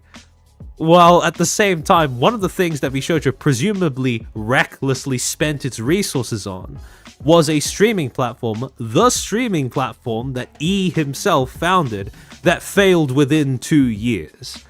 Right? It feels like, I understand why you would say that, right? And what he's saying is correct, right? It is probably a case of reckless spending that led VShojo to its collapse. But are we really going to admit that one of the beneficiaries of VShojo's looseness with its own resources was probably Vstream? Because that seems like a pretty big thing to leave out. And so we have the second confirmed, two confirmed things that VShojo was involved in, two confirmed pies that VShojo had their fingers in, that were possibly things that the company was looking at getting involved in so that they could turn make some sort of return in the future. I do want to emphasize, because I find this to be quite funny, if I never saw E make this Twitter post, I would have never looked into the whole VShojo and Vstream connection thingy. It was only because I ended up reading this tweet that I thought to start digging, because people were mentioning it here and there in the tweets that I was seeing, and in some of the tweets that I was making about the situation as well. And I thought, okay, why do so many people have this vague recollection that Vstream and VShojo were involved with one another? And yeah, it turns out that there was an involvement, a business partnership for 5 months, so to speak. Now, I do also want to state, 5 months is not a long time, right? 5 months, relatively short span of time for two companies to be involved with one another. But 5 months as a proportion of 2 years is quite significant. So, yeah. So now we have two, right? Two confirmed things that didn't result in anything, two confirmed pretty bad investments that VShojo was involved in, either as in the form of a strategic business partnership or outright investing funds into. But there is a third. See, on July 26th, 2025, user by the name of Addison would take to Twitter and post, as we've discussed on prior streams, a slide deck that VShojo was using, presumably to pitch themselves to more investors during the fundraising that they attempted to do throughout 2024, basically attempting to try and grab more investors to sink more money into the company to prevent it from sinking. And when you go to the slide that talks about VShojo's financial projections, this is basically where they predict how much they're expected to lose and or gain over the next financial year, starting from October 2024. One of the dot points that the slide contains is the idea that they are going to be able to leverage new IP licensing as a revenue stream, and they predict that this is a revenue stream that would bring in 2.3 million, an additional 2.3 million revenue, bringing in total 2025 revenue to 7.1 or 97% annual growth rate, right? Now, those figures are pulled out of their ass, but the question remains, what did they mean by IP licensing? Now, some of you may remember that back in 2024 or 2023, I don't quite remember which year, they did a partnership with Smite, where they added in skins to the game that were based off of the VShojo talents. Now, that is an example of them licensing out the IP to a company, a game that paid them in order for the privilege of being able to make an in-game item that reflected their talents. However, that wasn't the only IP licensing endeavor that VShojo was anticipating would come to fruition over the course of 2024 to 2025. Because when you go over to the next slide where they break down their revenue streams, they list three different things: sponsorships, merchandising, and IP licensing. And in the section that they dedicate to IP licensing, they state, quote, untapped potential, exploring game licensing and other IP opportunities, revenue projection, significant contribution to 2025 revenue with higher take rates, 80-20 splits with our talents. And here's the thing. When you look at the image that they've included with this, it's not Smite. It's not one of the other pre-established games that have done partnerships with VShojo before, that presumably have licensed their talents' IPs before. It's a game called VShowdown, with a Marvel Rivals-esque MOBA-type graphic behind it. Now, if none of you have heard of VShowdown before seeing this slide, I don't blame you, because VShowdown, from everything that I've seen, doesn't actually exist. But if it doesn't exist, where does this graphic come from? And the answer is a partnership that VShojo announced with a game company in March 14th of 2024. When a company by the name of Hidden Leaf Games would take to Twitter to say, quote, we're excited to announce our collaboration with VShojo for our next game. We'll share more details soon. Heart eyes. Quote, collaboration announcement. Hidden Leaf Games plus VShojo. Hidden Leaf Games and VShojo today announced their collaboration on developing a game using the VTuber personalities. Quote, our development team is excited to collaborate with the VShojo management team and VTubers to create an authentic and fun gameplay experience for fans that will be enjoyed by the VTubers and their viewers alike, said Bao Lam, president of Hidden Leaf Games. The synergy of audiences between VTubers and games is natural, and we're excited to tap into the fandom to create new experiences for them.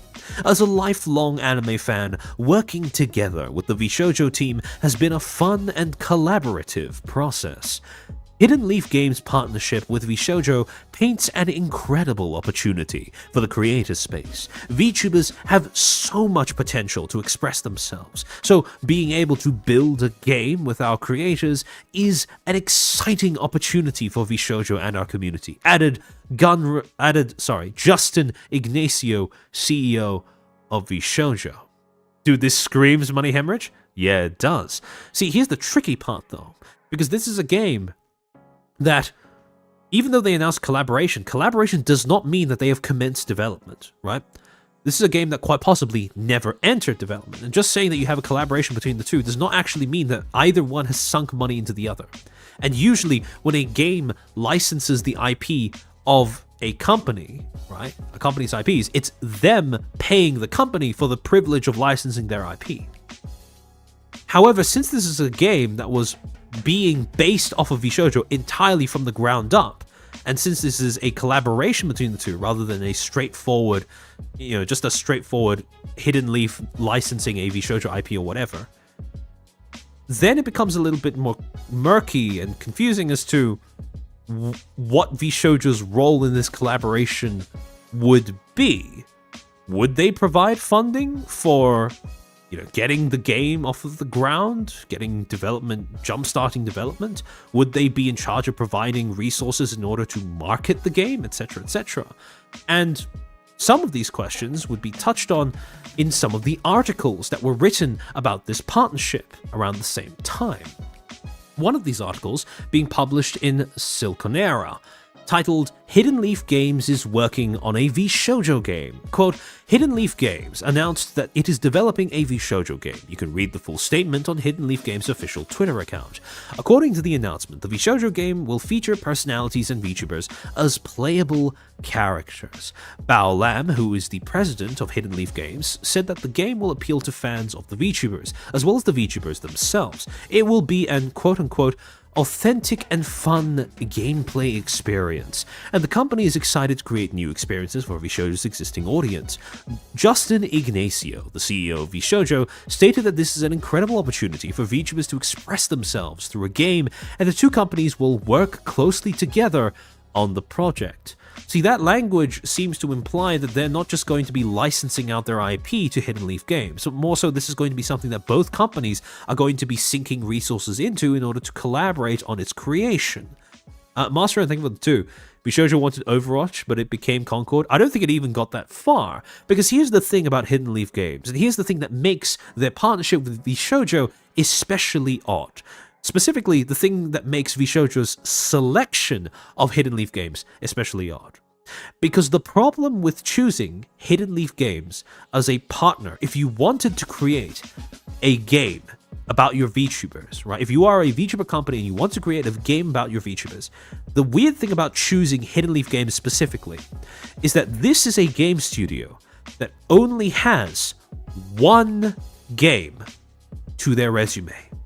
A 3-on-3 MOBA that was released and formally announced in 2023 and released in the same 2022, sorry. 3-on-3 MOBA called Fangs. Now, the way that the website, or the old website of Hidden Leaf Games described it, Fangs is a free-to-play 3-on-3 action MOBA designed by one of the founders of the genre, Steve Guinsoo Feek, and Freak, I assume. Steve Guinsoo Feek. Basically, old Riot employee. Fast and satisfying matches, skip right to the end game, team fights, and objective contests with Fang's 3-round 15-minute matches. Slay your way, push the Phoenix, capture relics, or kill the enemy captain to win. Skill truly matters, powerful character augments, unlock deep strategic round-to-round combat, etc., etc. And this was a game that they would manage to get $3.2 million in funding prior to their release in 2022. Here's the thing. October 27, 2022. According to an article by AFK Gaming, this is when Hidden Leaf Games formally released the trailer to their game. This is when they were, drumming up hype, building anticipation for their 3-on-3 MOBA, right? Why are we so excited about Guinsoo's new MOBA, Fangs? Fangs officially debuted its gameplay trailer, and although we're quite excited, we certainly aren't surprised that it promises to be a game changer in the multiplayer online battle arena industry. Steve Guinsoo Feek, one of the biggest names in the MOBA industry, playing a pivotal role in introducing and spearheading the success of the genre through Dota or All-Stars, and then perfecting it with League of Legends, right? Oh no, wait, Freak is the other. Yeah, this is Feek. Guinsoo Feek, not Freak. I misspoke earlier. And so, again, $3.2 million in funding, 3-on-3 MOBA, sounds pretty promising, right?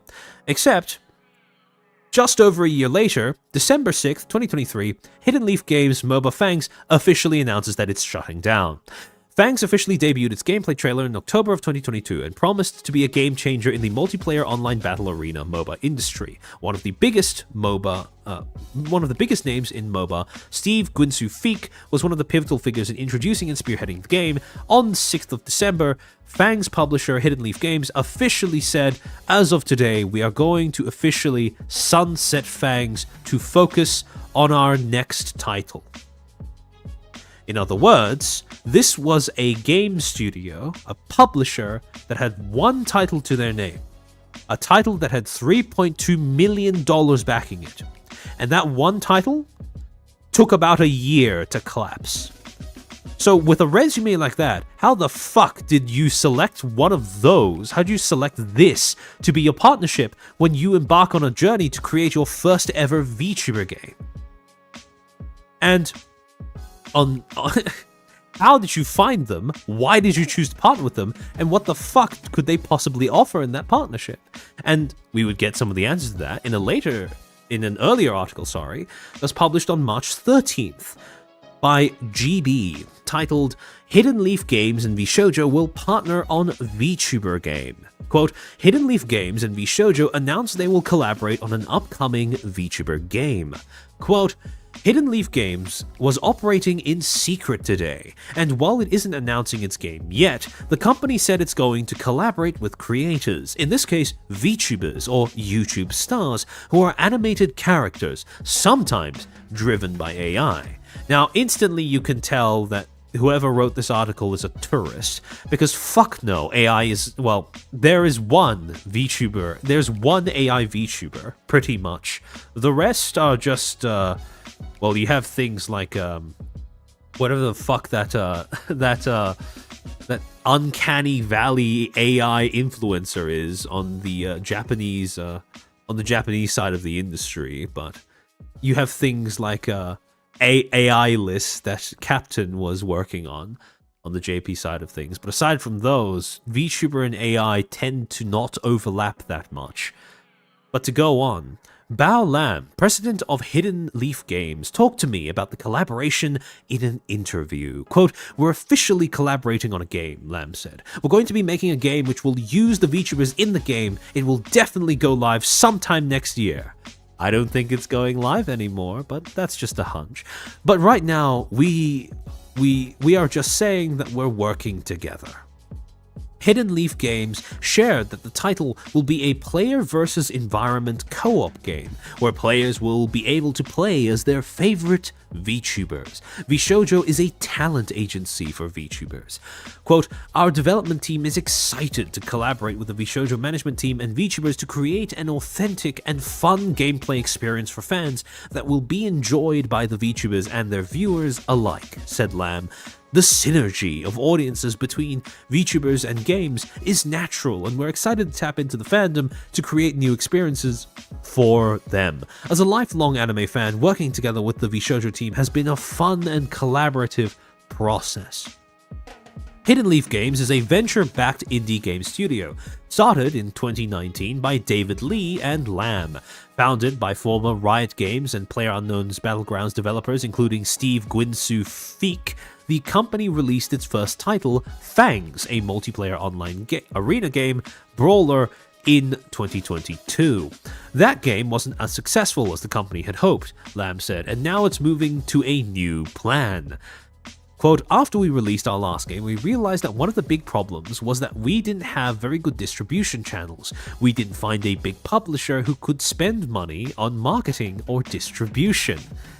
And that was presumably the thing that they were going to get VShojo to do for them. Because since they didn't have the funding for money to spend on marketing and distribution, and they are now embarking in a collaboration with VShojo, presumably what this collaboration was going to entail was Hidden Leaf would offer their development expertise, while VShojo would offer their marketing resources. The question then becomes, how much in the ways of resources did either of the two parties invest in the other in between March 13th and, presumably, July of 2025, when the lid would be blown off of the entire operation, and presumably the game is never going to be made. If it ever was, how far along did they get? Even a more reasonable time frame would be between March 13th of 2024 and October of 2024, when the pitch deck was presumably made and VShojo was boasting to possible investors about how they had this in the works. White Rabbit, thank you for the 5.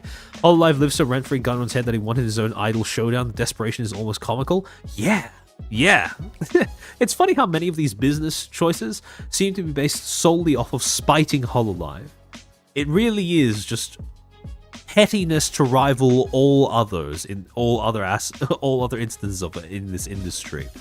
But to go on, the next section of the article is titled Hooking Up with VTubers. Quote, VShojo was launched in November of 2020 and represents VTubers who are content creators who use animated avatars as their public personas on live streaming and video platforms.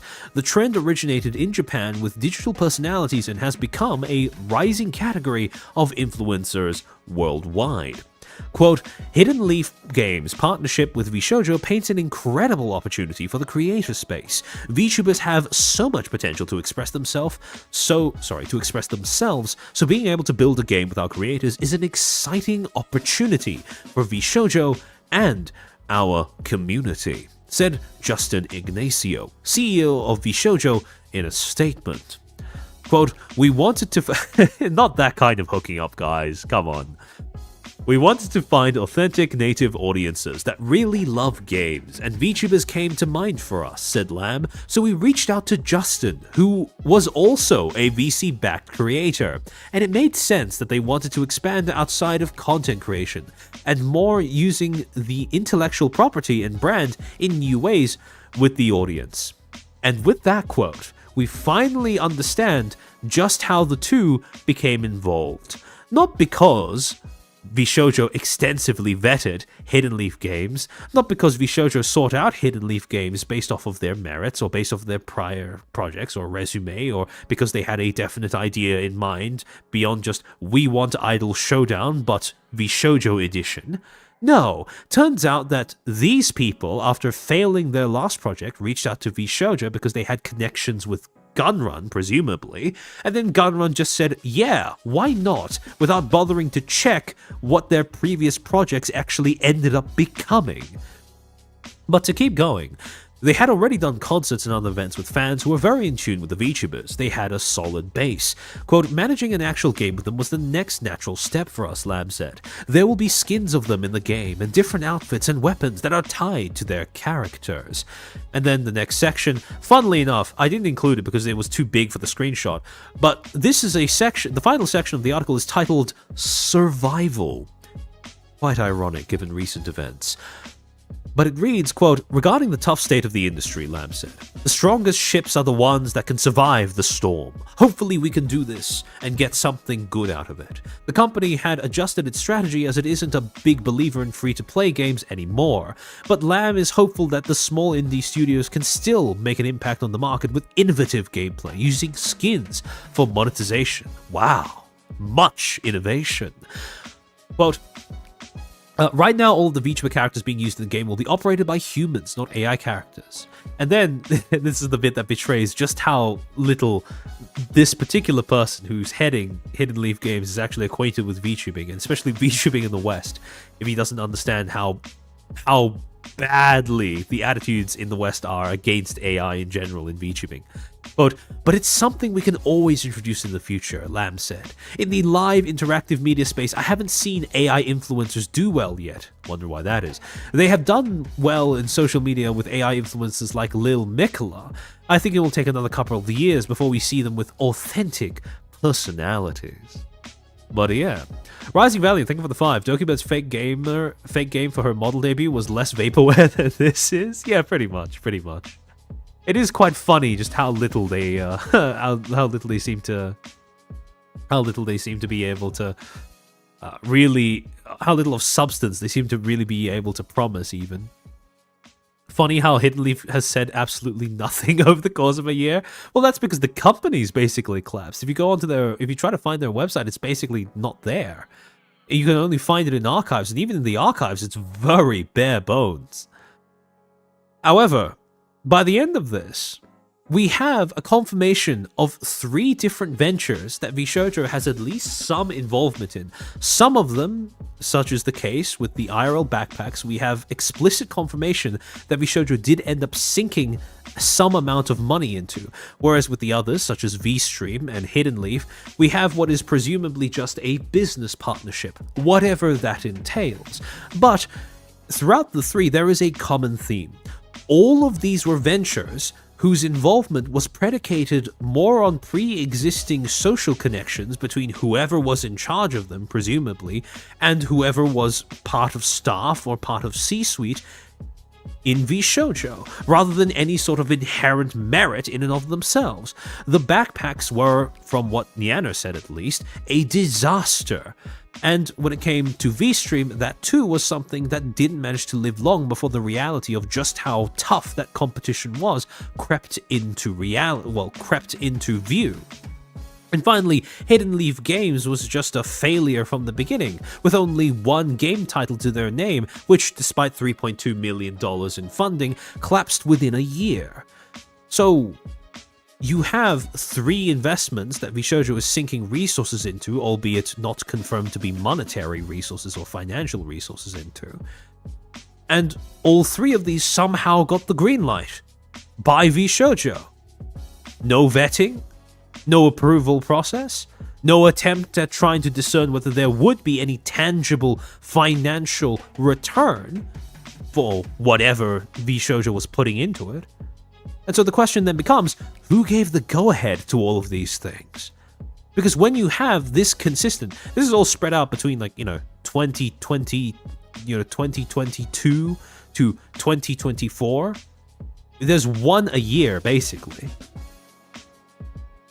And so the question then becomes, who gave the go-ahead? Who was responsible for making the decision in order to sink resources into these investments? Because when you talk about reckless spending, when you talk about throwing your money away at useless things, I think these 3 do qualify under that overarching umbrella. So who is responsible for this? Now, one of the members of the C-suite, one of the executives that would have been in a position to make these decisions is obviously Gunrun. And he has come out to say as much, right? That he has steered the ship wrong, etc., etc., etc. However, when it comes to the company making some sort of financial loss, as they very much did over the course of their operation, it's not just the CEO that bears responsibility. There is an executive role that is quite literally entirely dedicated to monitoring the company's finances. The company's CFO, the Chief Financial Officer. Question is, who is VShojo's CFO? And the answer lies, again, all the way back in March of 2022, when VShojo would first end up filing their documents with the SEC about putting up an initial investment offering and selling off portions of their company, gaining investor funding totaling to $11 million between GFR Fund, Green Bay Ventures, and Anthos Capital. And if you go through this whole document, right, it lists out the ID number, where the organization is incorporated, Delaware, the total amount of, the initial offering amount, which was 12.7 million USD, the amount that was actually sold, which is just under 11 million USD, and the total amount remaining, which is just under 2 million USD. But then you go down to the bottom, where you get the signatures of who's signing off on this transaction, who's signing off on this document. And the name of the person who's signing off on this is one Daniel Sanders, listed as CFO and Secretary of VShojo. Now here's where things begin to get a little interesting. Sorry, before we get into that, I'm just going to take another break to rehydrate because I can feel my voice beginning to die a little bit.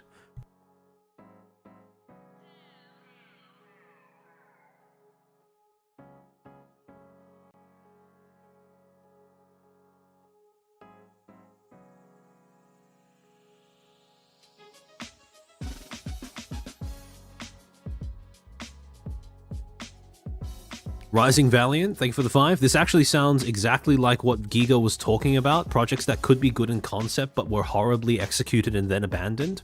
Yeah.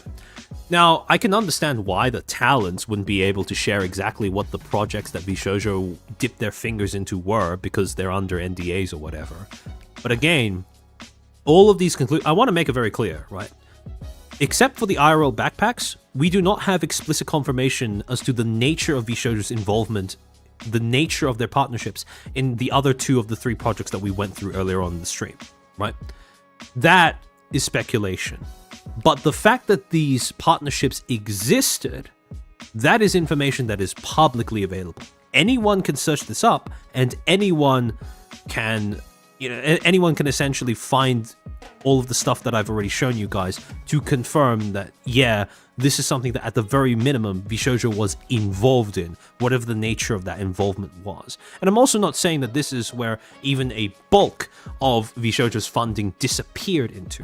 What I am saying, though, is when it comes to the question of where did the money go, this is a possible answer to that.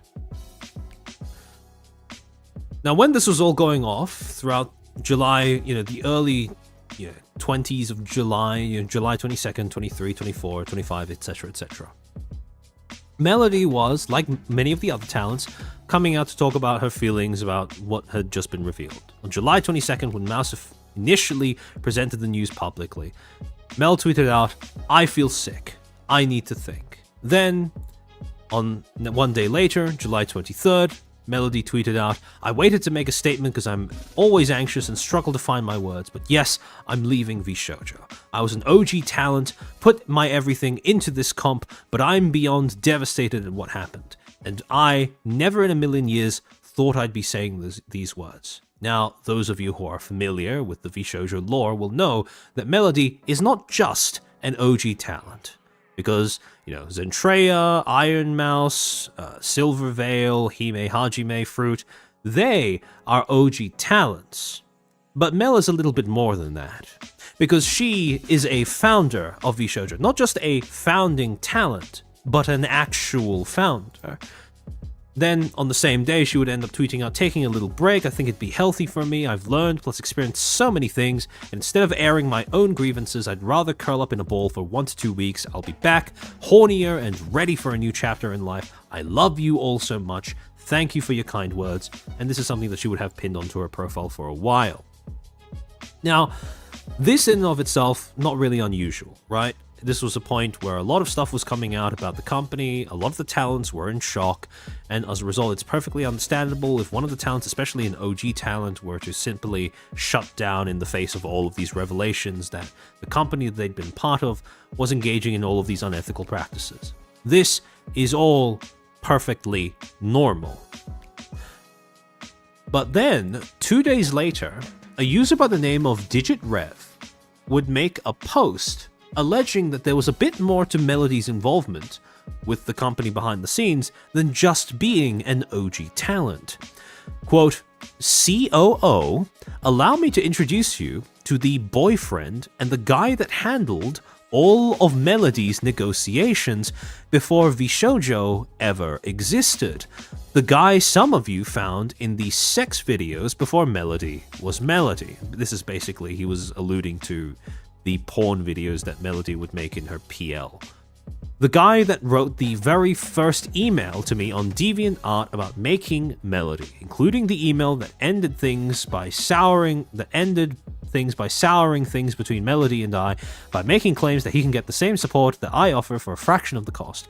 Historically, it led to long-term technical struggles and kit bashed art for Melody, since this email made me want to stop supporting and his attempt to take advantage didn't go over well. This is a person that stiffed the room modeler for Melody and didn't inform me even though he was my recommendation and contact. This is the guy that was constantly responding to me using Melody's account, making it confusing to get anything done. Yes, this person has been deeply involved in so much behind the scenes. I've shut myself off to anything VShojo for my own mental health. But to learn today this guy is a COO at VShojo is shocking." And in this tweet, he included two things: a screenshot of the Vishojo's Wikipedia page saying that the COO is a guy by the name of Daniel Apex Sanders, and showing himself in a Discord call with a user by the name of Apex. Now, I do have to say that there is a particular reason as to why people initially looked at this and didn't take it all that seriously.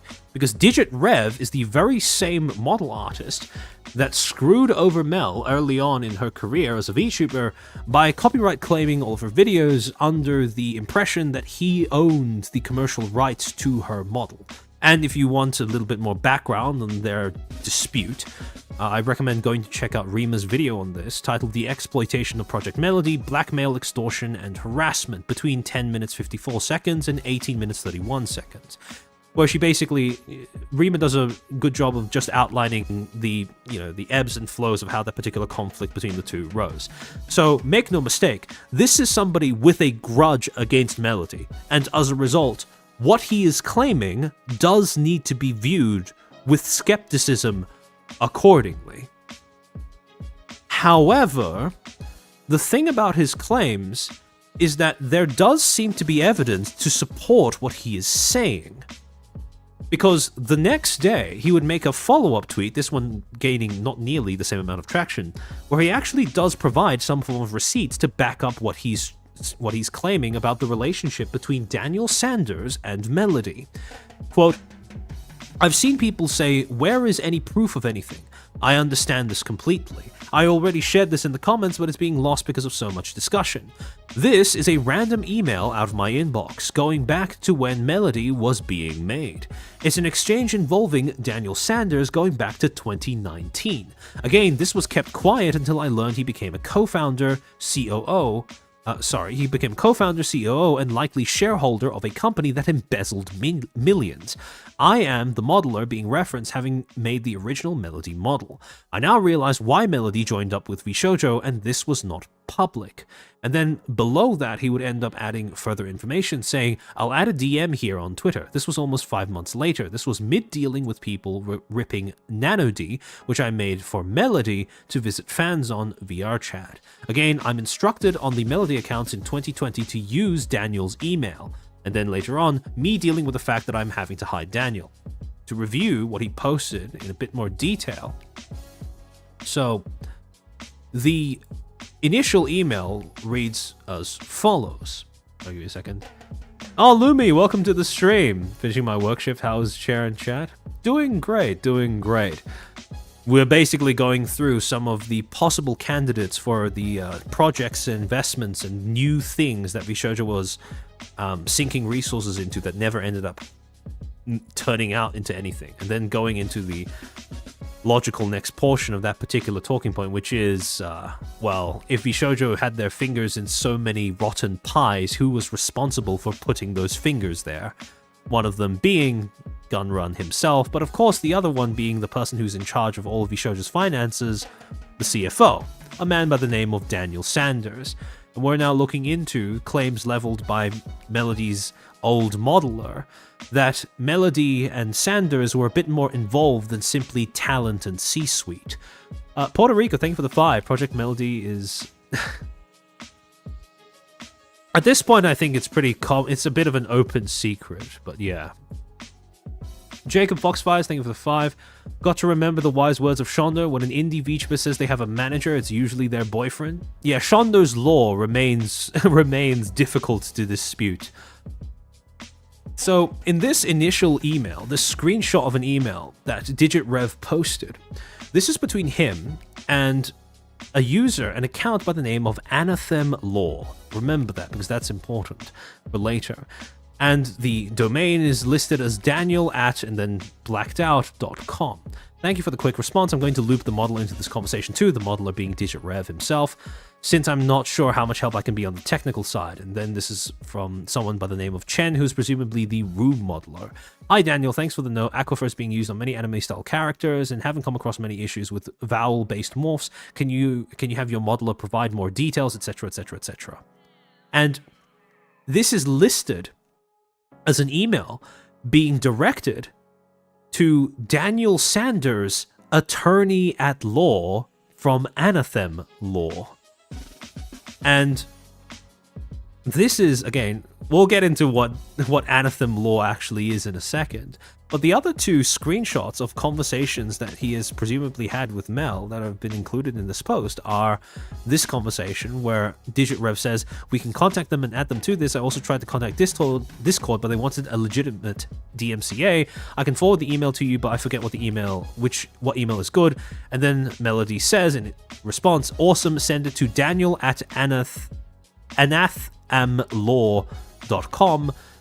And then later on in the conversation, presumably DigitRev says, I mean, I don't see Dan as a manager looking like everything is a lie, but overall, I don't want you guys to feel like I'm taking credit. I'll try to tell people I just do the art and tech stuff. I just happened to find the stream and say hi. Then they started asking questions. And then Melody says, nah, I don't feel like that. Credit also doesn't super matter to me. I just want to see it succeed and keep building out. I'm assuming that they're talking about Project Melody as a thing, as a concept. And then DigitRev says, well, assuming I'm talking to Dan, it would be cool if you're able to soon talk to people about this stuff. And then Melody says, yes, sorry, it's Dan. Yeah, I think I'll talk in a while. I just don't want to go public at all yet and show kind of how many people are working on it. Not to mention it might be possible to link me to, and then I'm assuming that this is her PL account. Mercurius, thank you for the gifted membership. Roberts, hope you enjoy those emotes. So, thing is, when you actually search up Anithm Law, which is presumably the law firm that was owned by a company that was owned by Mr. Sanders, CFO and COO of VShojo later on, you get brought to a business that was registered on March 25th of 2019 in the state of in the city of Chicago, Illinois. And this was registered in 2019 and was registered under the name Anithm Law LLC by a man called Daniel Sanders. Now, what was Anithm Law? Well, if you go onto the Wayback Machine, you can find an archive of what their website looked like. And this is how Anithm Law described itself. Quote, Anithm Law, legal advocacy for a new generation of digital entrepreneurs, esports athletes, content creators, and video game developers. This was basically a law firm that was designed to specifically cater to content creators. In and of itself, not a bad niche. But for more details about it, in their About section they would state, quote, Anithm Law is a law firm dedicated to protecting, defending, and advancing the careers of a new generation of entrepreneurs. From content creators, app designers, professional esports players, and more, we strive to advocate for you. We do not simply approach this niche genre as a branch of practice areas, we specialize in them. By gamers, for gamers, and everyone in between, Anithm Law is here to help.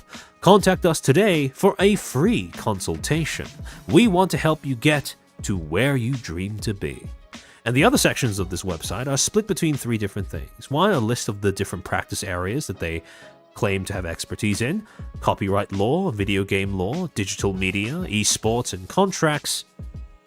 Quite ironic, given what Sanders would be accused of doing later on. And then finally, they have a section dedicated to blog highlights. This was basically blogs where Sanders himself had contributed articles to. This is basically Sanders' personal blog where he would write articles about various aspects of different types of law that he's presumably specialized in at the time. And then finally linked to a YouTube channel for Anithm Law. Now, the blog post by itself was something that was hosted on LexBlog under the name Anithm Law. Anithm Law is committed to protecting, defending, etc., etc., the exact same spiel from the website. And this is where Sanders would post some of the articles that he would end up writing about the various fields of law that he had specialized experience in, right?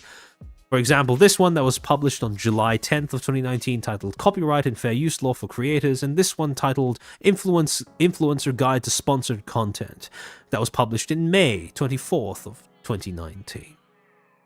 So you have that. Very nice, very, nice free resource to read through at the time if you were a content creator who wanted to sort of inform yourself about either of these things. But what of the YouTube channel? What did the Anithm Law YouTube channel actually look like? After all, this was a company that pertained to be specialists in dealing with and for gamers and internet people. Well, not too hot. Because if you go onto archives, the Anithm Law YouTube channel, which is now deleted last I checked, had a total of 146 subscribers and only 5 videos, with the highest viewed video being their first, published, 6 years ago now, titled E3 Trailers Are Lying to You, how the law does nothing to stop them, which got 21k views, with every other, the highest viewed video was actually What is an End User License Agreement EULA Quick Guide, which got 39k views, but most everything else struggled to break above 10k, and some of them even struggled to break above 1k. So, in terms of being a YouTube creator, in terms of being a channel of any sort, Anithm Law was not doing too hot. Daniel didn't seem to be too well cut out for this particular gig. But the law firm itself doesn't seem to be doing too hot, because it was involuntarily dissolved in 2020, specifically the 4th of December 2020. That's right, the law firm itself, this company that Daniel Sanders created for himself in order to advocate for content creators and internet people of all descriptions, right, to provide legal assistance to gamers, non-gamers, and everything in between. The company lasted a grand total of just over a year before collapsing due to involuntary dissolution. So, you have to ask, right?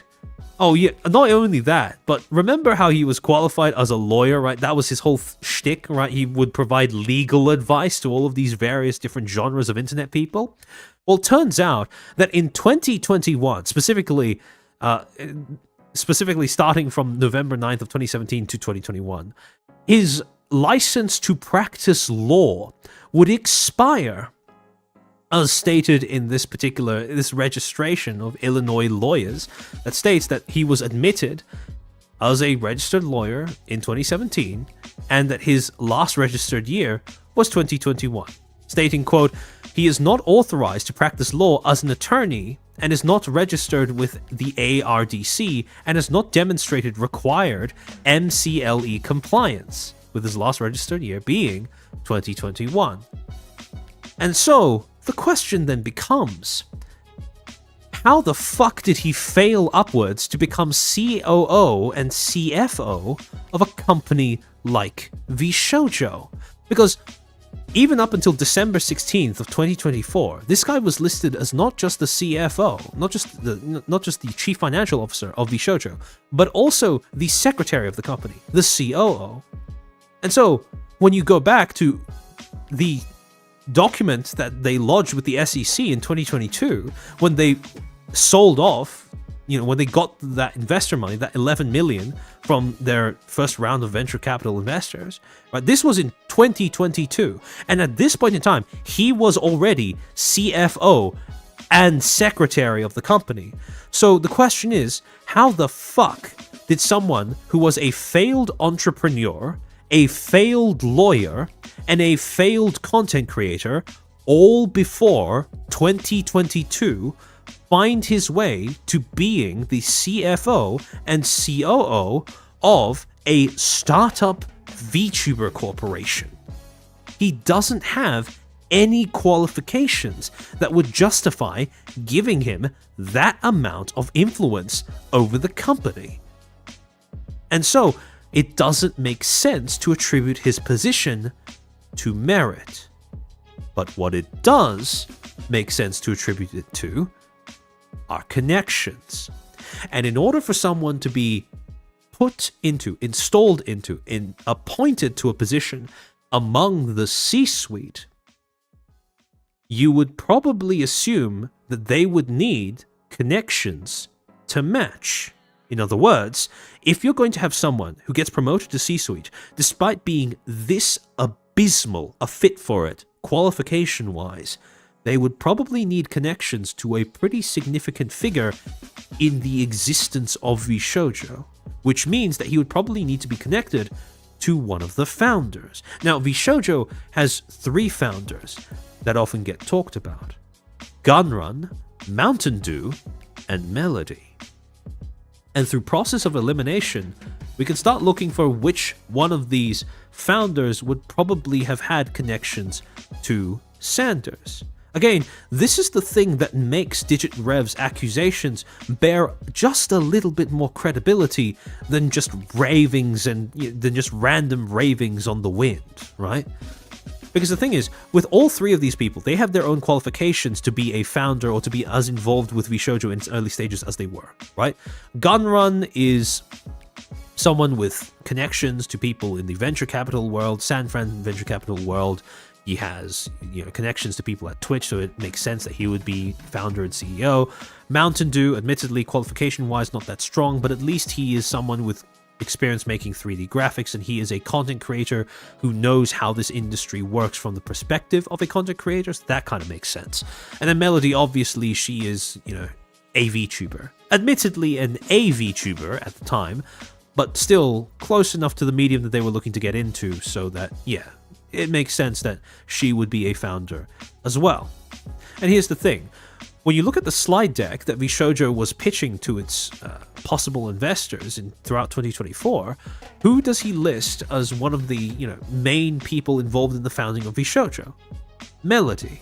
Melody's launch, the launch of Project Melody, was a major part of why VShojo even was created as a corporate entity. And so, again, the significance of Melody to VShojo and the way that things were put together goes a little bit beyond just being an OG talent. Because again, she was a pivotal part of the company's very foundation. She was a founder. Here's the thing. On August 7th of 2024, a clip would be added to Melody's Twitch channel of her presumably having some sort of interview with another creator. I don't know who the person on the left is, but in this interview, the topic of Melody's role in the early stages of VShojo would end up coming up. And this is what she has to say over the course of this particular section of that interview. Hold on, let me just get to the super chat first. Billy, thank you for the super. Sam, hi, can't keep getting away with this. Mercurius, thank you for the 2. Nepotism? Yeah, it does kind of sound like that now, doesn't it? I'm not sure how many staff, because I'm not staff anymore. I was staff for like a few weeks, and then we finally had 4 members, and I'm like, or 4 staff members, I'm like, yeah, I'm out. I can't do this. I'm talent. I don't know what I'm doing. Beep boop. I'm just a little ant. I can't have responsibility. You do it, all of you. But like, aren't you C-suite? Aren't like no like chief something officer? Not at all. I'm talent. I'm a co-founder in talent. No, I do not want responsibility. I can't do math. I'm not the CTO. I'm just talent. That's awesome though. Key thing there, she's not staff anymore, and she hasn't been for a long time. But she was staff for the first few weeks of VShojo's existence. She was one of the first 3 members of staff. Now, when you're a founder, the only 2 other members of staff there could have been at that time were Gunrun and Mountain Dew, which means that she stopped being staff after they recruited the 4th member. I wonder who the 4th member of staff could have been. There's something else as well. See, if you go onto the VShojo wiki, the section where it says that, the section where it documents who the VShojo talents were, right? It states, quote, the original 7 members of VShojo were selected by Project Melody. Now, usually I'd read something like that on a wiki page, and I would take it with a grain of salt. Because 1, this has no citation, and 2, literally anyone can edit this wiki. So this particular claim on its own seems a little unsupported. But On July 27, 2024, Giga would end up publishing a video onto her channel that had a conversation between her and Melody where they would end up talking about Melody's role in, starting up VShojo. And at 1 minute, 16 seconds into the video, Melody would end up saying, quote, when explaining how she got to be recruited by Gunrun to join VShojo and became a co-founder, right? She states, quote, I debuted on a different site. That was the only thing I wanted to do. And then Gunrun reached out to me on Twitter the day I was closing DMs. Like I was going to click delete and then he was the top and he said, hey, I love what you're doing. Anime is awesome and, hentai.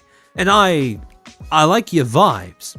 If there's anything I can do to help, let me know. Now, I love this little bit of lore that implies that Gunrun was watching Melody virtually cam girl before trying to recruit her for his VTuber startup company. Personally, if I had known that my would-be CEO saw me jacking off on the internet, I wouldn't be able to work under that company, but to each her own. But to go on. And he's like, have you been on Twitch? Would you consider that? And I'm like, hell no, I wouldn't. And in the back of my mind, I thought it, by which she means VShojo, was going to be a LewdTuber agency. But then, I accidentally ran into Mouse, and I heard her talking about seeing someone fuck on a train, and then she sang Ave Maria, and I said, her right there, she is the one, yes. And that last bit in the section does make it sound like Melody played a role in selecting at least some of the talents in VShojo's debut generation. Which means that that line in the wiki no longer seems like just a throwaway without citation. Yes, I would prefer if there was a citation that made it more explicit, but this certainly implies that she had more of a role in selecting the debut round of talents and some of the people, the first rounds of people that would hop onto the project, than just, oh, ooh, woo, I'm just an OG talent myself. And so, to get an idea of just how much influence over the company Melody had, well, realistically, in order to do that, we'd have to get, we'd have to get an idea, some sort of confirmation from the other talents who were involved at this particular point in time, whether they were approached by VShojo or approached by Melody, and how much sway Melody seemed to have over VShojo's selection process. Because it would probably be quite illuminating to discern whether Melody played an active role in recruiting the first people to join VShojo. And one of the people who may or may not have some sort of insight into that would be a VTuber by the name of Momo Mischief.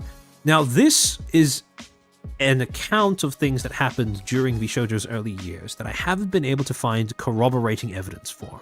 Because usually with the other people who have said that they were signed on to be a part of VShojo at some point in time, they usually either have corroborating evidence in the form of other people who are unrelated to them saying the same thing, or they've managed to produce some form of receipts to show that that was the case. The thing is, with Momo, she has stated that she was supposed to be an OG talent at VShojo, and this is quite, there are factors that feed towards this being believable, such as the fact that she was a guest on Lewdcast, etc., and so were some of the other members who were a debut and OG member of VShojo and part of their talent roster. But so far, we have neither had an actual VShojo talent come out to confirm this, nor has Momo herself posted any sort of receipts to confirm this to my knowledge. However, on July 23rd, she would say in a tweet, quote, I guess I'm glad now, considering back in 2019, I spent almost 2.5 years spiraling about my self-worth in the entertainment world and in my friendships, all because I signed a 2-year contract with VShojo, spent a bunch of money and time to prepare, only for them to turn around and tell me they were re-evaluating their business and that I could reapply in the fall when they were doing tryouts. I hope all VShojo talent get what they are owed. Hearing all this is just heartbreaking. Shame on VShojo. Now, something I would be very interested in is, among the OG talents, how many of them were approached by VShojo, the company, how many of them were approached by Mel, how many of them may have been told at some point during their time at VShojo that Mel played a role in their selection for the OG gen, and as a result of, you know, getting the answers to these questions, if they do materialize, getting an idea for just how influential Mel was in the role of founder. Because like I said before, someone that is as unqualified as Daniel Sanders does not just magically find his way to the top of a company like VShojo at the height of its popularity and clout and resources without some sort of vouch, without some sort of connection on the inside. And if you want someone to be appointed to a position that is that high up, so as to be part of the C-suite, the uppermost echelons of the corporate structure, corporate hierarchy, you'd need quite a lot of pull as someone vouching for them. And the only thing I could think of is a founder. And so, when I talk about how it is impossible that all of the people saying they didn't know anything about how dysfunctional the company was behind the scenes, how impossible statistically it is that all of the people saying that are actually completely ignorant of what was going on around them, this is an example of a bunch of facts that people don't like talking about, but do poke holes in the idea that absolutely no one involved had any idea of what was going on. And this is also why, in my opinion, it is very detrimental to allow the discussion around VShojo and what exactly happened there to fall into a victim-perpetrator binary. Because what is very evident at this point is that not all talents were equally in the dark when it came to what the company was doing, and at least one of the talents may have possible links to one of the people directly responsible for perpetuating the malpractice that was going on behind the scenes. Because if you remember from what Nianers, Silvervale, and they said, they all harped on the same thing, which is that whatever lawyer VShojo had retained to handle their legal matters was part and parcel the reason why VShojo was so successful in intimidating everyone into shutting the fuck up about what they were doing. A lawyer that had an expired license, which sounds suspiciously like this COO/CFO, Mr. Sanders. What we are looking at, again, this is not enough to prove beyond a shadow of a doubt that Mel and Sanders were deeply involved with one another romantically as well as professionally. But it does seem like what we have on our hands is, at minimum, a possible undisclosed relationship between a founding talent and a member of C-suite. However, again, important thing here which I want to highlight is, if you simply dismiss all of this as just a binary between, oh, all talents are perfect, blameless angels, they are just victims in all of this, you miss quite a lot of nuance in terms of how this situation managed to get this bad with absolutely no one talking about it at all.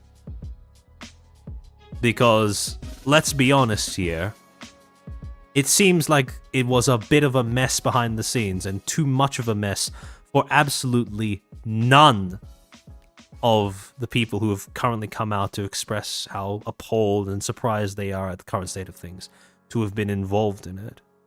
I don't think there is any point in speculating, But I also don't think that there is much point in ignoring some of the more pertinent bits of evidence that we have in front of us to poke holes in that narrative of perfect blamelessness that Twitter in particular is very wont to do. When first I was watching VShojo, I did believe she was likely going to be in VShojo. She was one of the early Zen friends at the time as well, before the next drama as well. Yeah. So yeah, there's a lot of stop noticing going around, right? And again, to some of the people who might be involved with the company who might not be under NDA, right? If you want to come out and maybe confirm if you have any interactions with any of the founding members of VShojo, if you had any interactions with them that possibly suggest that some of the founders, like Melody, may have had a bit more pull in terms of who would be considered for a spot in the company and who wouldn't. There is no reason why... Well, that's a bit misleading. That's not fair for me to say. But if you haven't signed an NDA, at this current point in time, there's not a lot that VShojo as an entity can do in order to retaliate. The only thing you might be risking is alienating the ex-talents, and at this point, let's be very honest, it's not completely impossible that a few weeks or months down the line, they're going to be having their own little melee amongst themselves. Because, again, like I said, it doesn't seem like all of the talents were equally in the dark about what was going on with the company. So far, a recurring theme in a lot of people's response, there's been people trying to stigmatize the idea of questioning that mantra of all the talents are victims and all the talents are innocents in all of this, right? And it is true that they are, the majority of them are victims, right? It's true that they are not to blame for what happened with VShojo. But the problem is that the people who are trying to discourage discussion around what exactly went on with that company, the people who are also the same people who are very quick to say, oh, even the people who didn't have NDAs didn't come out to talk about VShojo, didn't come out to expose things that were wrong with VShojo. They shouldn't be expected to have said something about VShojo because there was too much social stigma, because, etc, etc, etc. And when you point out that, when I've noticed this as well, again, to harp on an old point, to loop on the same thing, whenever I talk about how this part, for example, X-creator in the Twitch VTuber sphere doesn't have an NDA but still didn't talk about it even though they knew and they were comfortable talking about it after Iron Mouse already dropped the nuke on everyone. A lot of these people will say, oh, but you're victim blaming, right? You're victim blaming. How could you expect them to talk about it? It was so much social stigma surrounding all of this, right? If you are a VTuber, if you are a content creator who has some form of evidence or has some way of corroborating your account of your interactions with VShojo or any of their talents or any of their staff, right? And you haven't signed an NDA, I would urge you not to listen to the people saying that, oh, people can't come out because of social stigma. Because the people who are saying that, they say that with no sense of irony, no sense of self-awareness, and more importantly, no sense of shame. Because where did that stigma come from? Who was enforcing that stigma against speaking out against VShojo earlier on? It is very often going to be those same people. The same sheep, to put it in Weiwei's words, that helped VShojo keep their narratives running for as long as they did. They are basically just Twitter retards. Always have been, always will be. So I urge you not to take their words too much in account if you have something you would like to say. Because let's be honest, right? I don't think the talents are going to be saying anything further, because they have nothing to gain from doing so. Saying anything further implying that maybe the talents weren't completely ignorant of everything going on behind the scenes. That does not serve their interests. That creates the risk of making them look worse and making people speculate that maybe they were involved in what made VShojo such a horrid place to work. But if you aren't an ex-talent, if you haven't signed an NDA, what's stopping you from talking about the experience you have with it? We're no longer in 2022. We're no longer in 2023. There's no reason for you not to speak out in terms of social grounds. Because, well, if you're going to come out and say something concrete, better than nothing. So long as you're not just coming out to crow about how you knew all along that VShojo was secretly evil, etc., etc., etc. If you actually share something that is, that will shed a light on how this company is working behind the scenes, because something that's become abundantly clear is VShojo managed to get themselves on a lot of people's shit lists over the years. But all of those people like to play nice and play along, maybe because the parties were just that good. But there aren't any parties anymore. So, what do you have to lose? Why not just say something?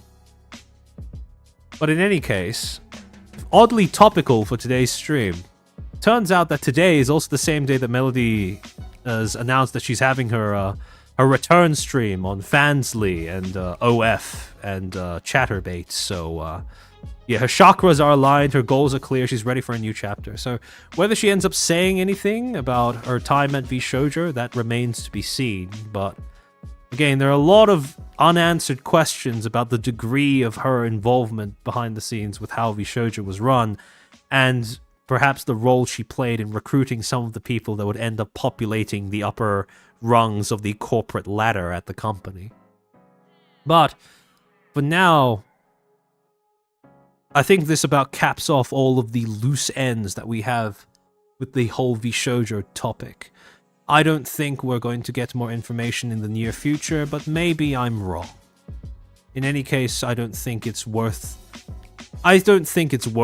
speculating at this point as to which talents were or which talents may have been complicit, because beyond Melody, I don't think there have been much evidence to suggest that the other talents had a closer relationship with any of the members of C-Suite who were directly responsible for turning VShojo into a shithole. But again, questions that are taboo to ask, but in my opinion, quite important to ask. Because if you don't ask these questions, you don't identify the reality of why this company collapsed, and more importantly, how it got away with operating the way it did for so long.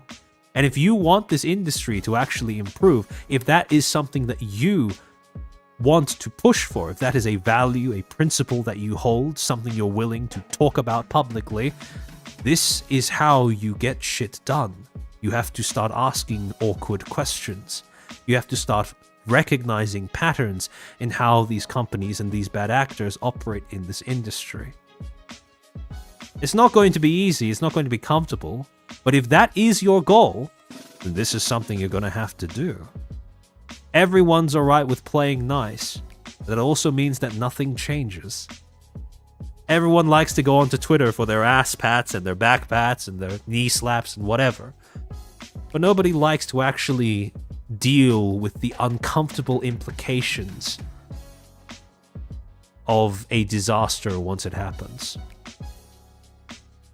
But in any case, I hope that this stream has served to maybe point out how certain questions should be asked, how certain things have been left unresolved, certain points of discussion that may have been tiptoed around over the past few weeks, past month, I should say.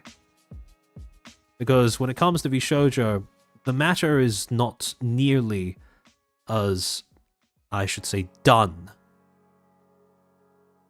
as most of the drones that previously helped the company get away with their malpractice would like you to believe. Sci-Fi Freak, thank you for the 10. The only way for evil to thrive is for good people to do nothing? Yeah, pretty much. There aren't a lot of good people in VTubing. I don't class myself in that camp either. But I think that we have yet to reach a critical mass of people who just are spiteful enough towards the bad actors in this industry to actually try to talk about things. Because, like I said before, I'm not some sort of industry advocate or whatever. I am the industry equivalent of a dog and a forensic team. I just dig wherever I smell a scent, and that's pretty much it. But there is a lot to be dug up, and sometimes it's socially convenient to refrain from doing the digging.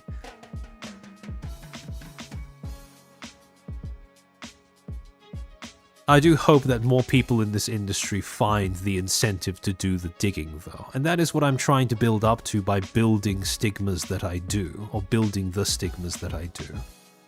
This is why, again, I keep going on and on about how the people talking about, oh, you know, all the every time you question the official narrative, popular narrative around what happened at Vishojo, every time you question the victim-perpetrator binary, you must be victim blaming, right?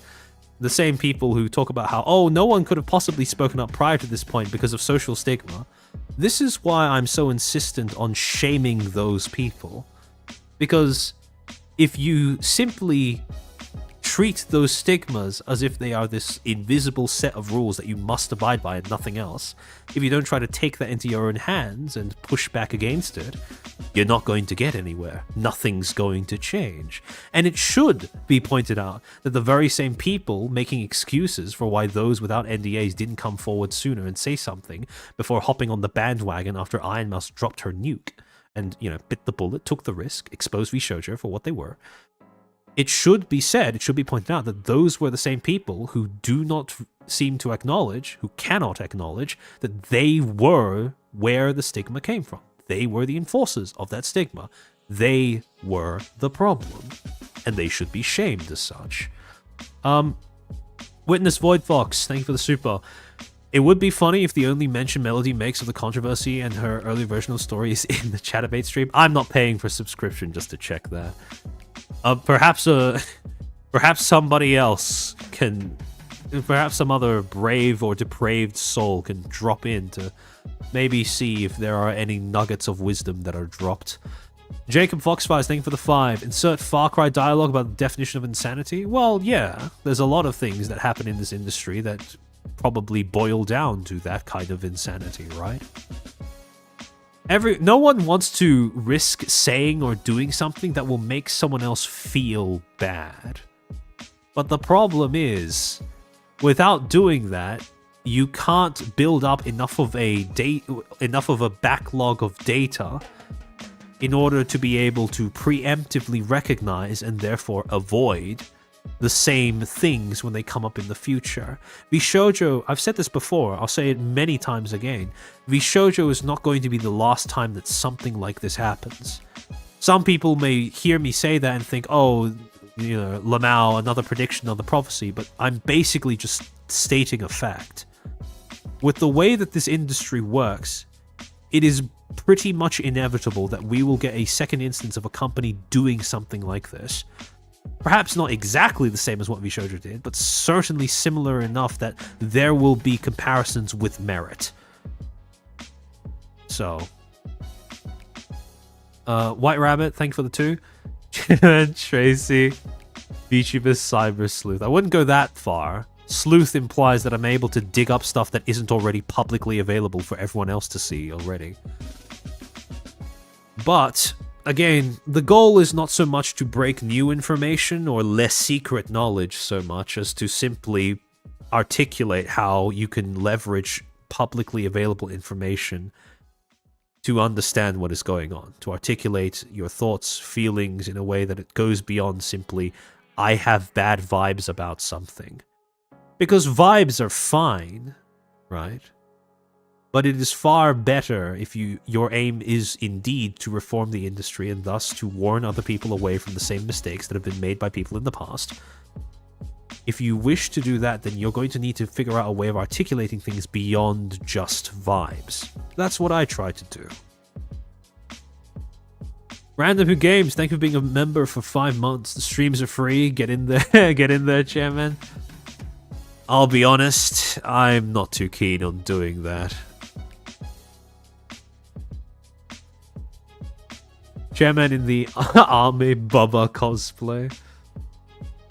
It is, well, again, it sounds like it's a meme, right? But it really is inevitable. Because every time something like this happens, people rush to move on from talking about it. Because you don't want to talk about it for too long, otherwise you just, you're creating drama, right? Mel has the most vibes. Ayo. Not like that, Azahara. Down. Entertainment is a dirty, dirty business. See, the thing is, everyone likes to say that, right? Everyone likes to point that out. Everyone has no problem acknowledging that entertainment is a dirty, dirty business. But actually start talking about the things that make it dirty, or more importantly, the people making it dirty. And all of a sudden, no one wants to talk about it anymore. It's quite fascinating to watch. Everyone's alright with saying that Vtubing is like Hollywood. But just like Hollywood, no one likes to point fingers at Harvey Weinstein before the news articles start dropping.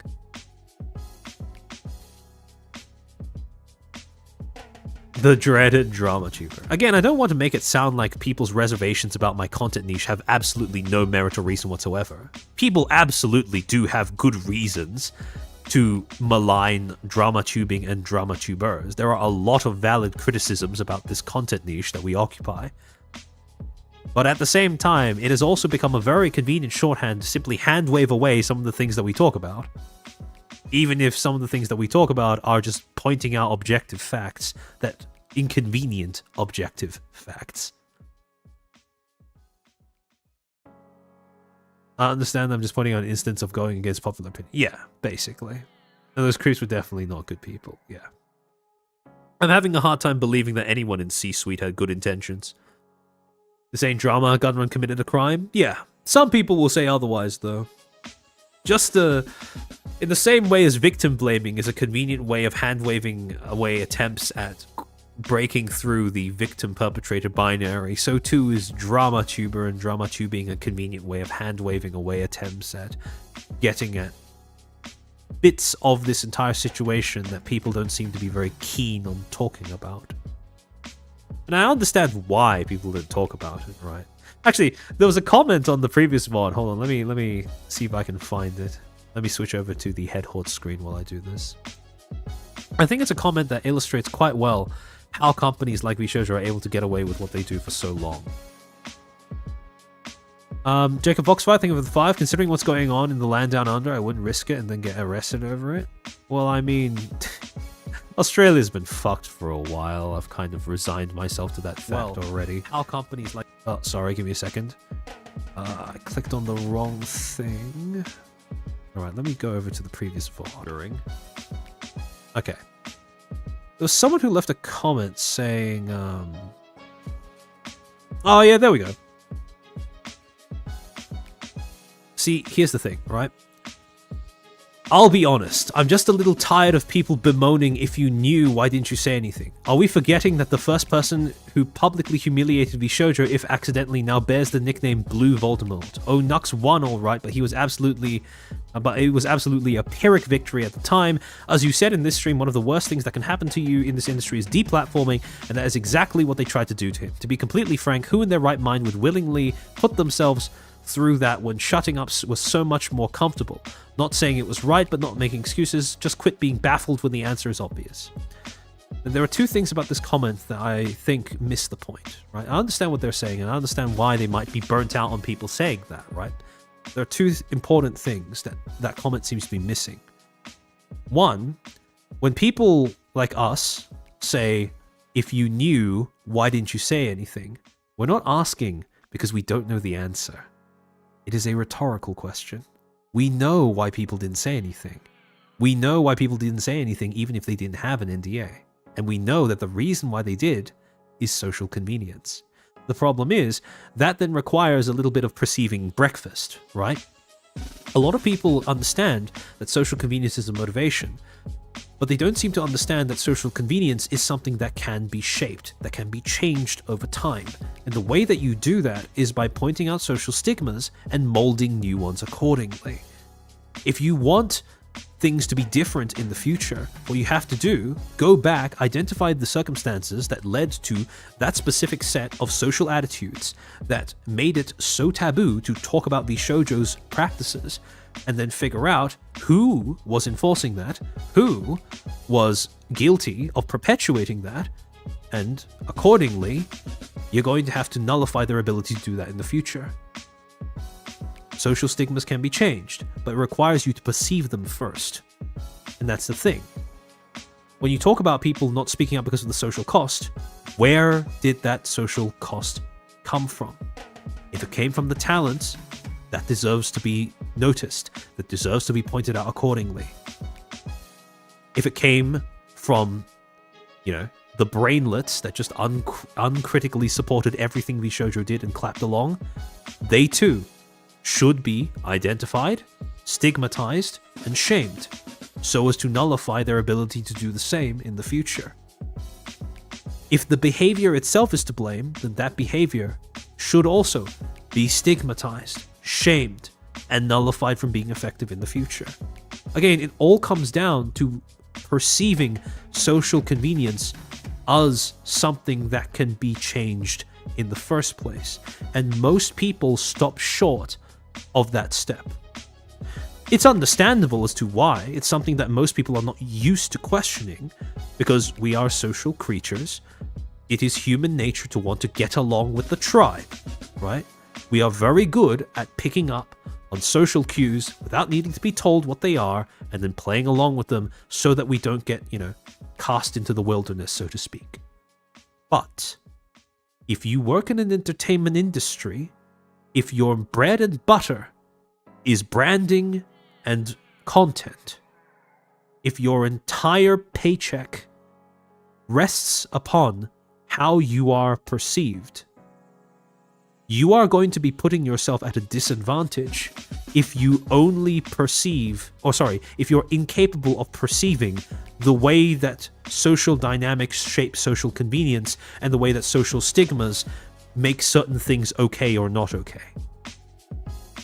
If you are able to call out those rules, you are able to perceive those rules. If you're able to perceive those rules, you are able to change them. And what I am trying to encourage this space to do through my content is first, baby steps, to perceive those rules, and then later, if people really do want to change this industry for the better, possibly considering how they could go about doing that. I'm not going to sit here and pretend that I'm going to be able to change the industry, or even that the industry can be changed, because let's be honest, the incentives are very much stacked against that happening. The current incentives in this industry are very much stacked in the favor of nothing ever happens, right? But if out of the thousands of people who will go on stream or go on socials and make a big hue and cry about, oh, I wish this industry wouldn't be so exploitative, or how can people in this industry be so unethical or so immoral? How could so many companies get away with screwing their talents over? If those people ever get sick of just reacting and just complaining and actually want to get shit done, that's what my content aims to do. Explaining some of the ways that you could get shit done. It's not going to be pretty, it's not going to be comfortable, and most importantly, it's not going to be nice. But it is going to be effective. At least no less effective than all of the media campaigns and social engineering that led towards the industry existing the way that it currently does. Jack John, thank you for the super. How do you think other corpos will react after this? Hard to say. Hard to say. We won't know until we see something that is a similar degree of controversial to this, I would assume. Ufuri. Nice name. Thank you for the super. Chair. Thank you for your generosity. And I very much agree with the sentiment. But yeah. It is easier or harder for the industry to change since it's so young. Oh, is it easier or harder for the industry to change because it's so young? Well, it's hard to say, right? I don't think there is one definite answer to that question. Because it is easier in the sense that, well... How do I say this? Vtubing is not new in the sense that it is an entertainment industry, and all entertainment industries work the exact same. It's all down to a whole bunch of social dynamics and ladder climbing. That's pretty much it. Every single creator who is successful in this industry will tell you the same thing. You may disagree with it on moral grounds, you may disagree with it on personal grounds, but if you want to succeed, you have to ladder climb. There's no use in allowing your personal morals to get in the way of progressing if you want to do this as a job, right? Every single content creator who has managed to achieve the success of, you know, grabbing a big, however you choose to measure success in this industry, whether it's like, you know, 1K CCV or a budding community or enough donations and subs and whatever to actually do this as a job, right? However you choose to measure what success in this industry looks like, every single content creator who is successful in this industry and willing to be honest with their audience about it, they will all say the same thing. Ladder climbing is just a part of it, because this is entertainment. You can choose not to, you can think it's abhorrent, that's fine, but it doesn't change the fact that if you want to succeed, you should do it, right? Actually, something I want to point out is every time I think that out of all of the memberships that I have paid to various VTubers over the years, that over the 2 years that I've been active in this space, I think the memberships that I have gotten by far the most value out of, just in terms of the content that I've managed to get access to, has been Dizzy's member-only streams. Because she has a very... how do I say? Brusque is not the right word to describe it, but a very direct and matter-of-fact way of evaluating the industry. It's a very interesting counterbalance between her rather cynical perspective on the industry and Pippa's more idealistic perception of the industry, which I find to be a very nice balance between the two content-wise for that reason.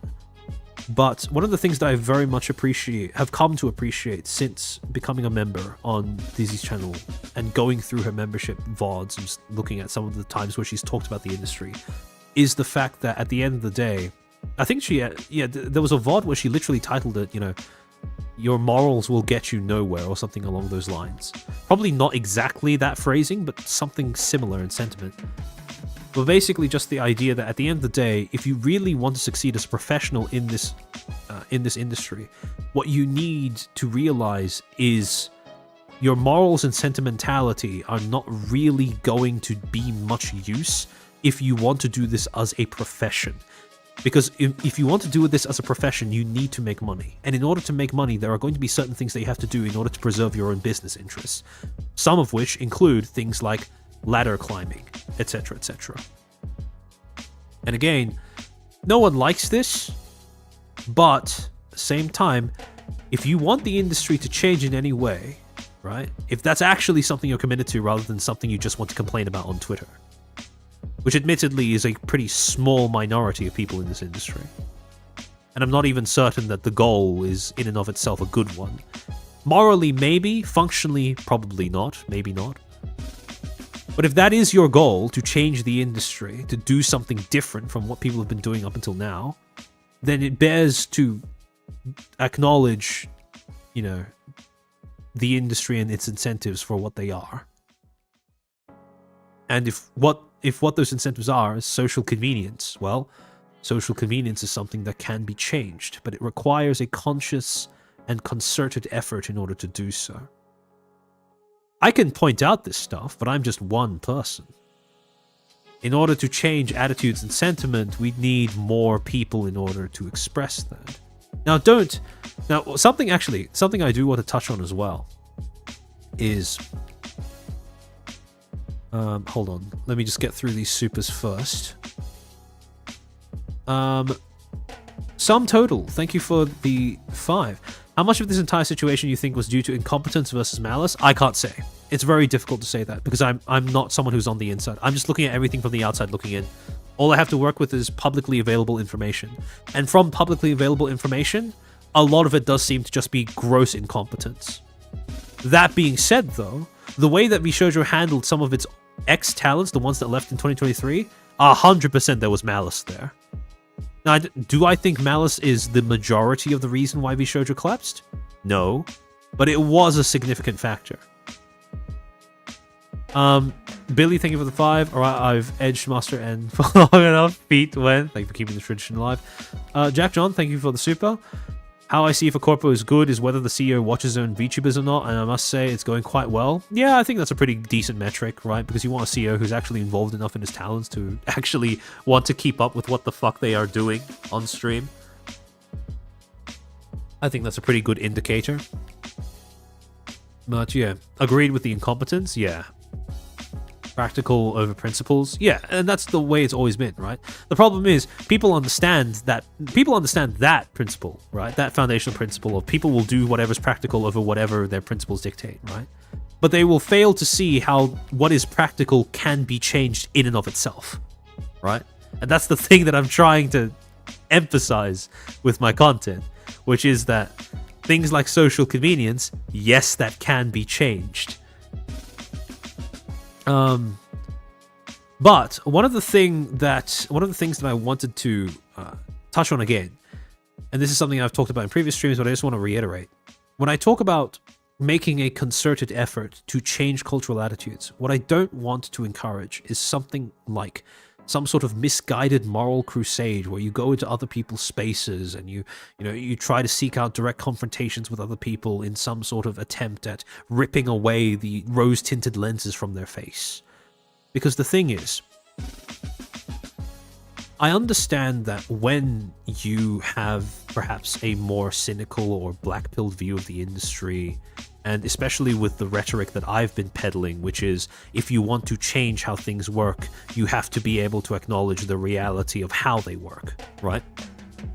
I can understand if, as a viewer of mine, as a Footstool, if you watch my content and you come to find it grating when you see other people being very optimistic about companies or falling for marketing ploys like, for example, transparency or talent freedom or whatever.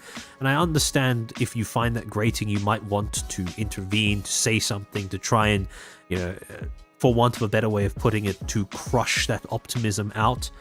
Because I understand that is an urge that can manifest when you get too used to seeing the industry in this way. But I want to remind you guys that, in a rather grim way,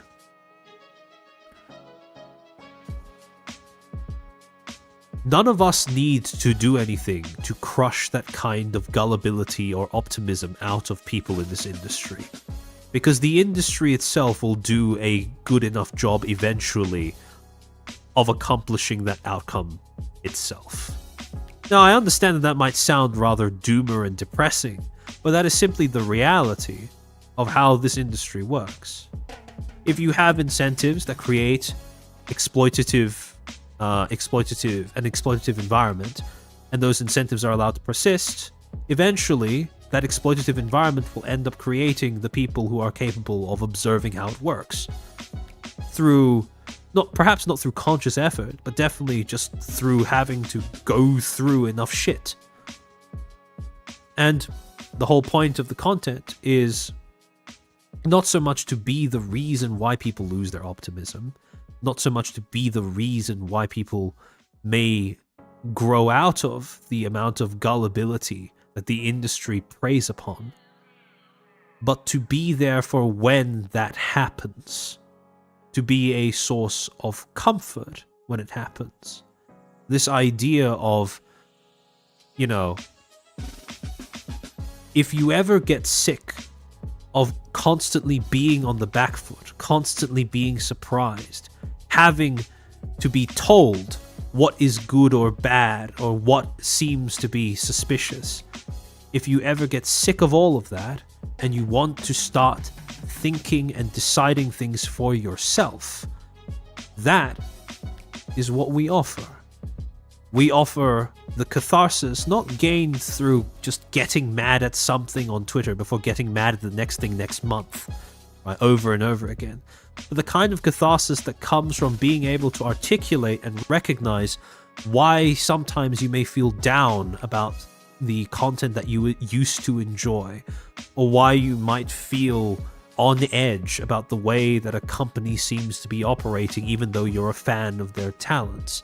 If you're able to articulate these things, then the chances are better that you are going to be able to provide constructive feedback rather than just all corpos suck. I think VTubing is just, you know, all corpos suck. VTubing is dead. You know, everything is drama and nothing is worth rooting for anymore. Which I have seen some people fall into, given all of these corporate collapses, but I don't think is at all reflective of the industry. Because even if you go through the whole rose-tinted lenses thing, that doesn't mean that there's nothing left in this industry that is worth enjoying, right? The whole point of my content is not all corpos are evil and, you know, nothing can be trusted, etc., etc.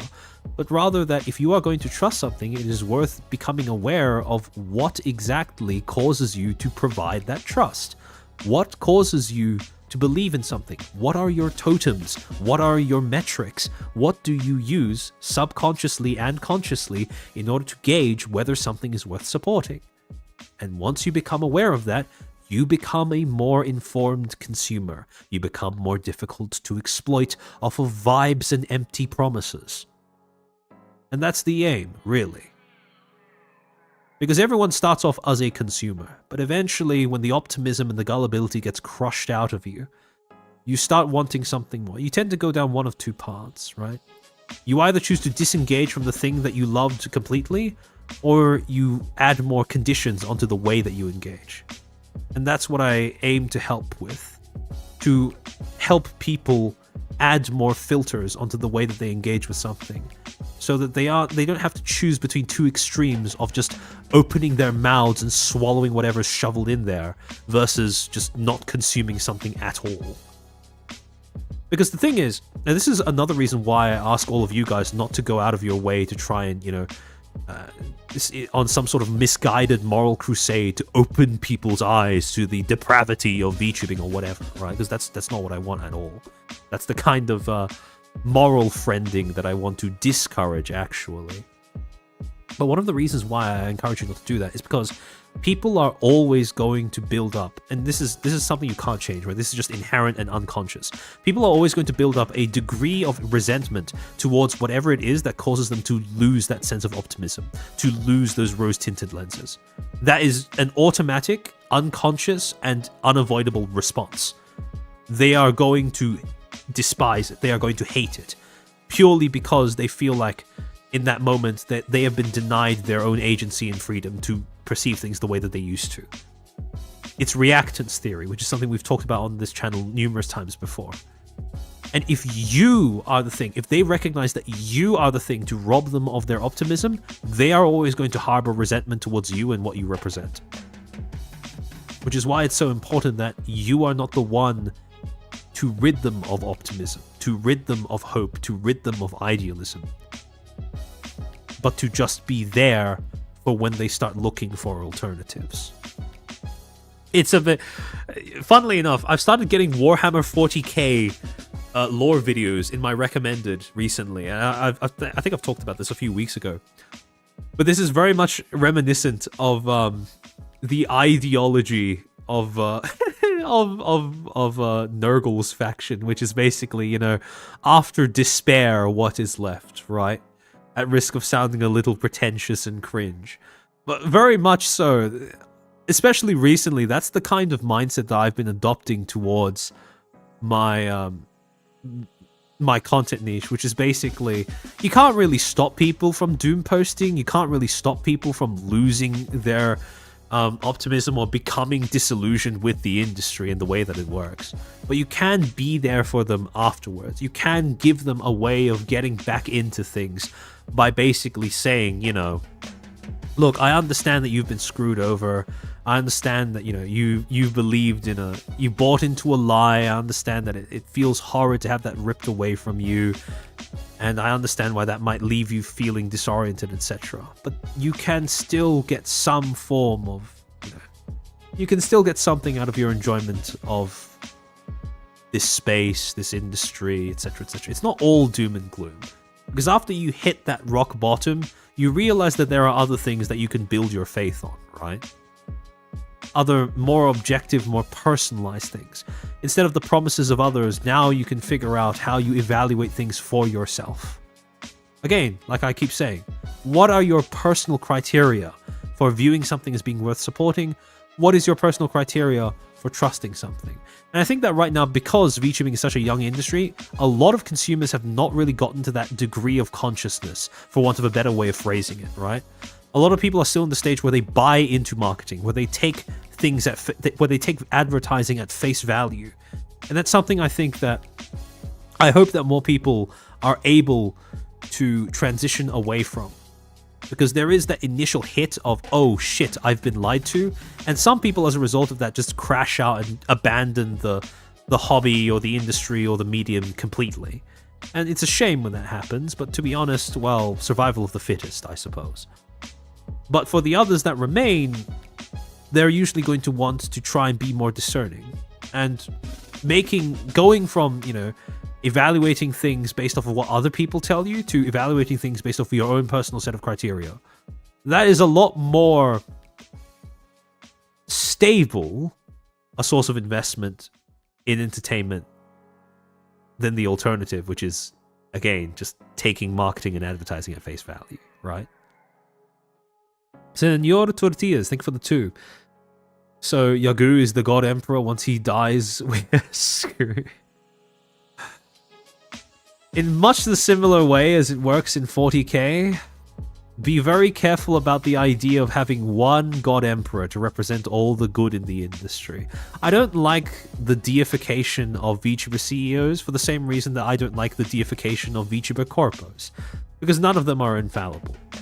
And it is much better if you simply, on an individual personal basis, identify what to you signifies that a CEO is worth supporting or can be regarded as trustworthy when it comes to the way that they handle their company, the way that they lead their company.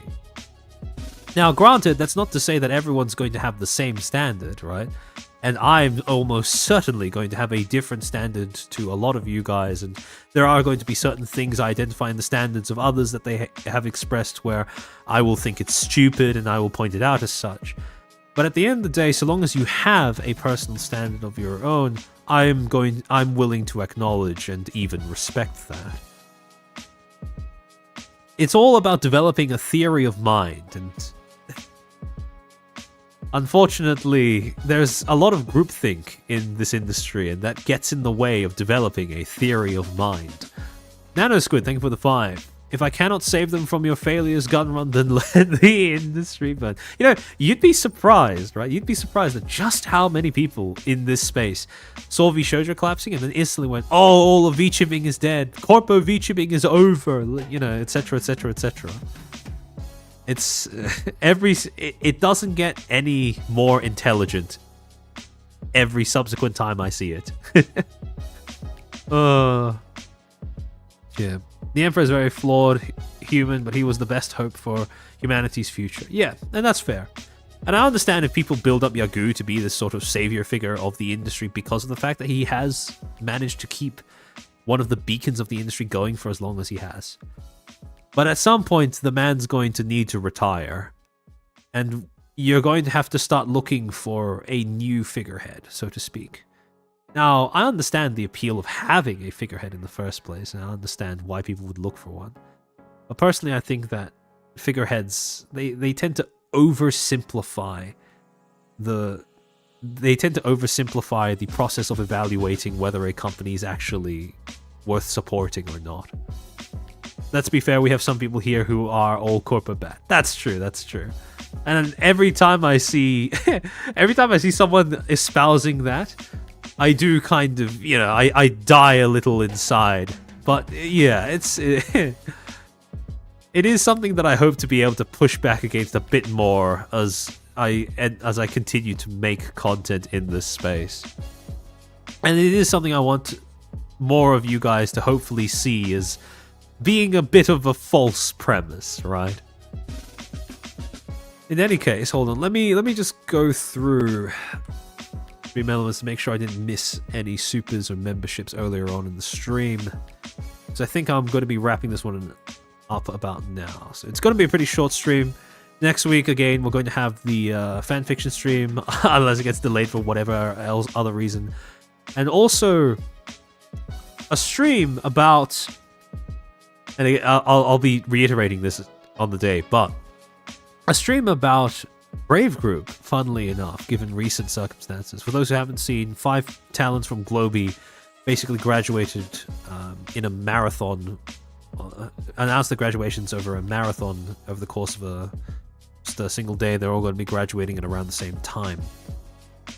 And last time when I did my Brave stream, when we were going on the website, you guys may remember that we came across a pop-up that said that Brave published a book.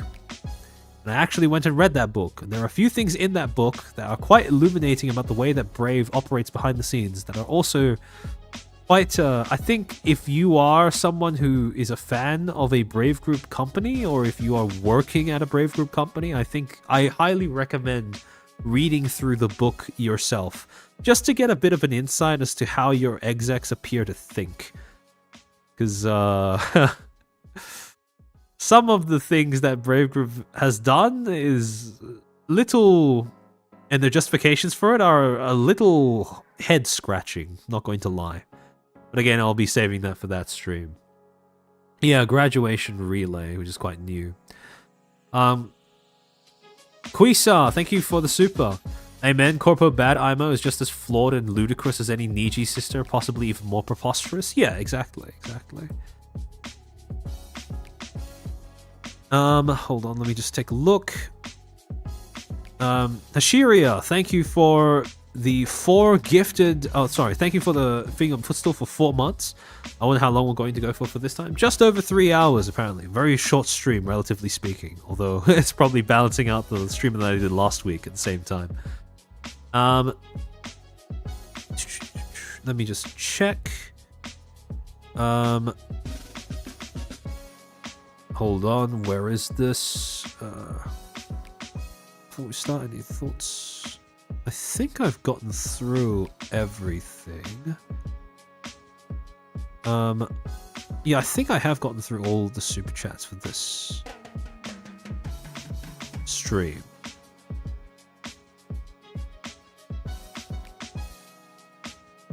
Okay, yeah, I think I have gotten through all of them.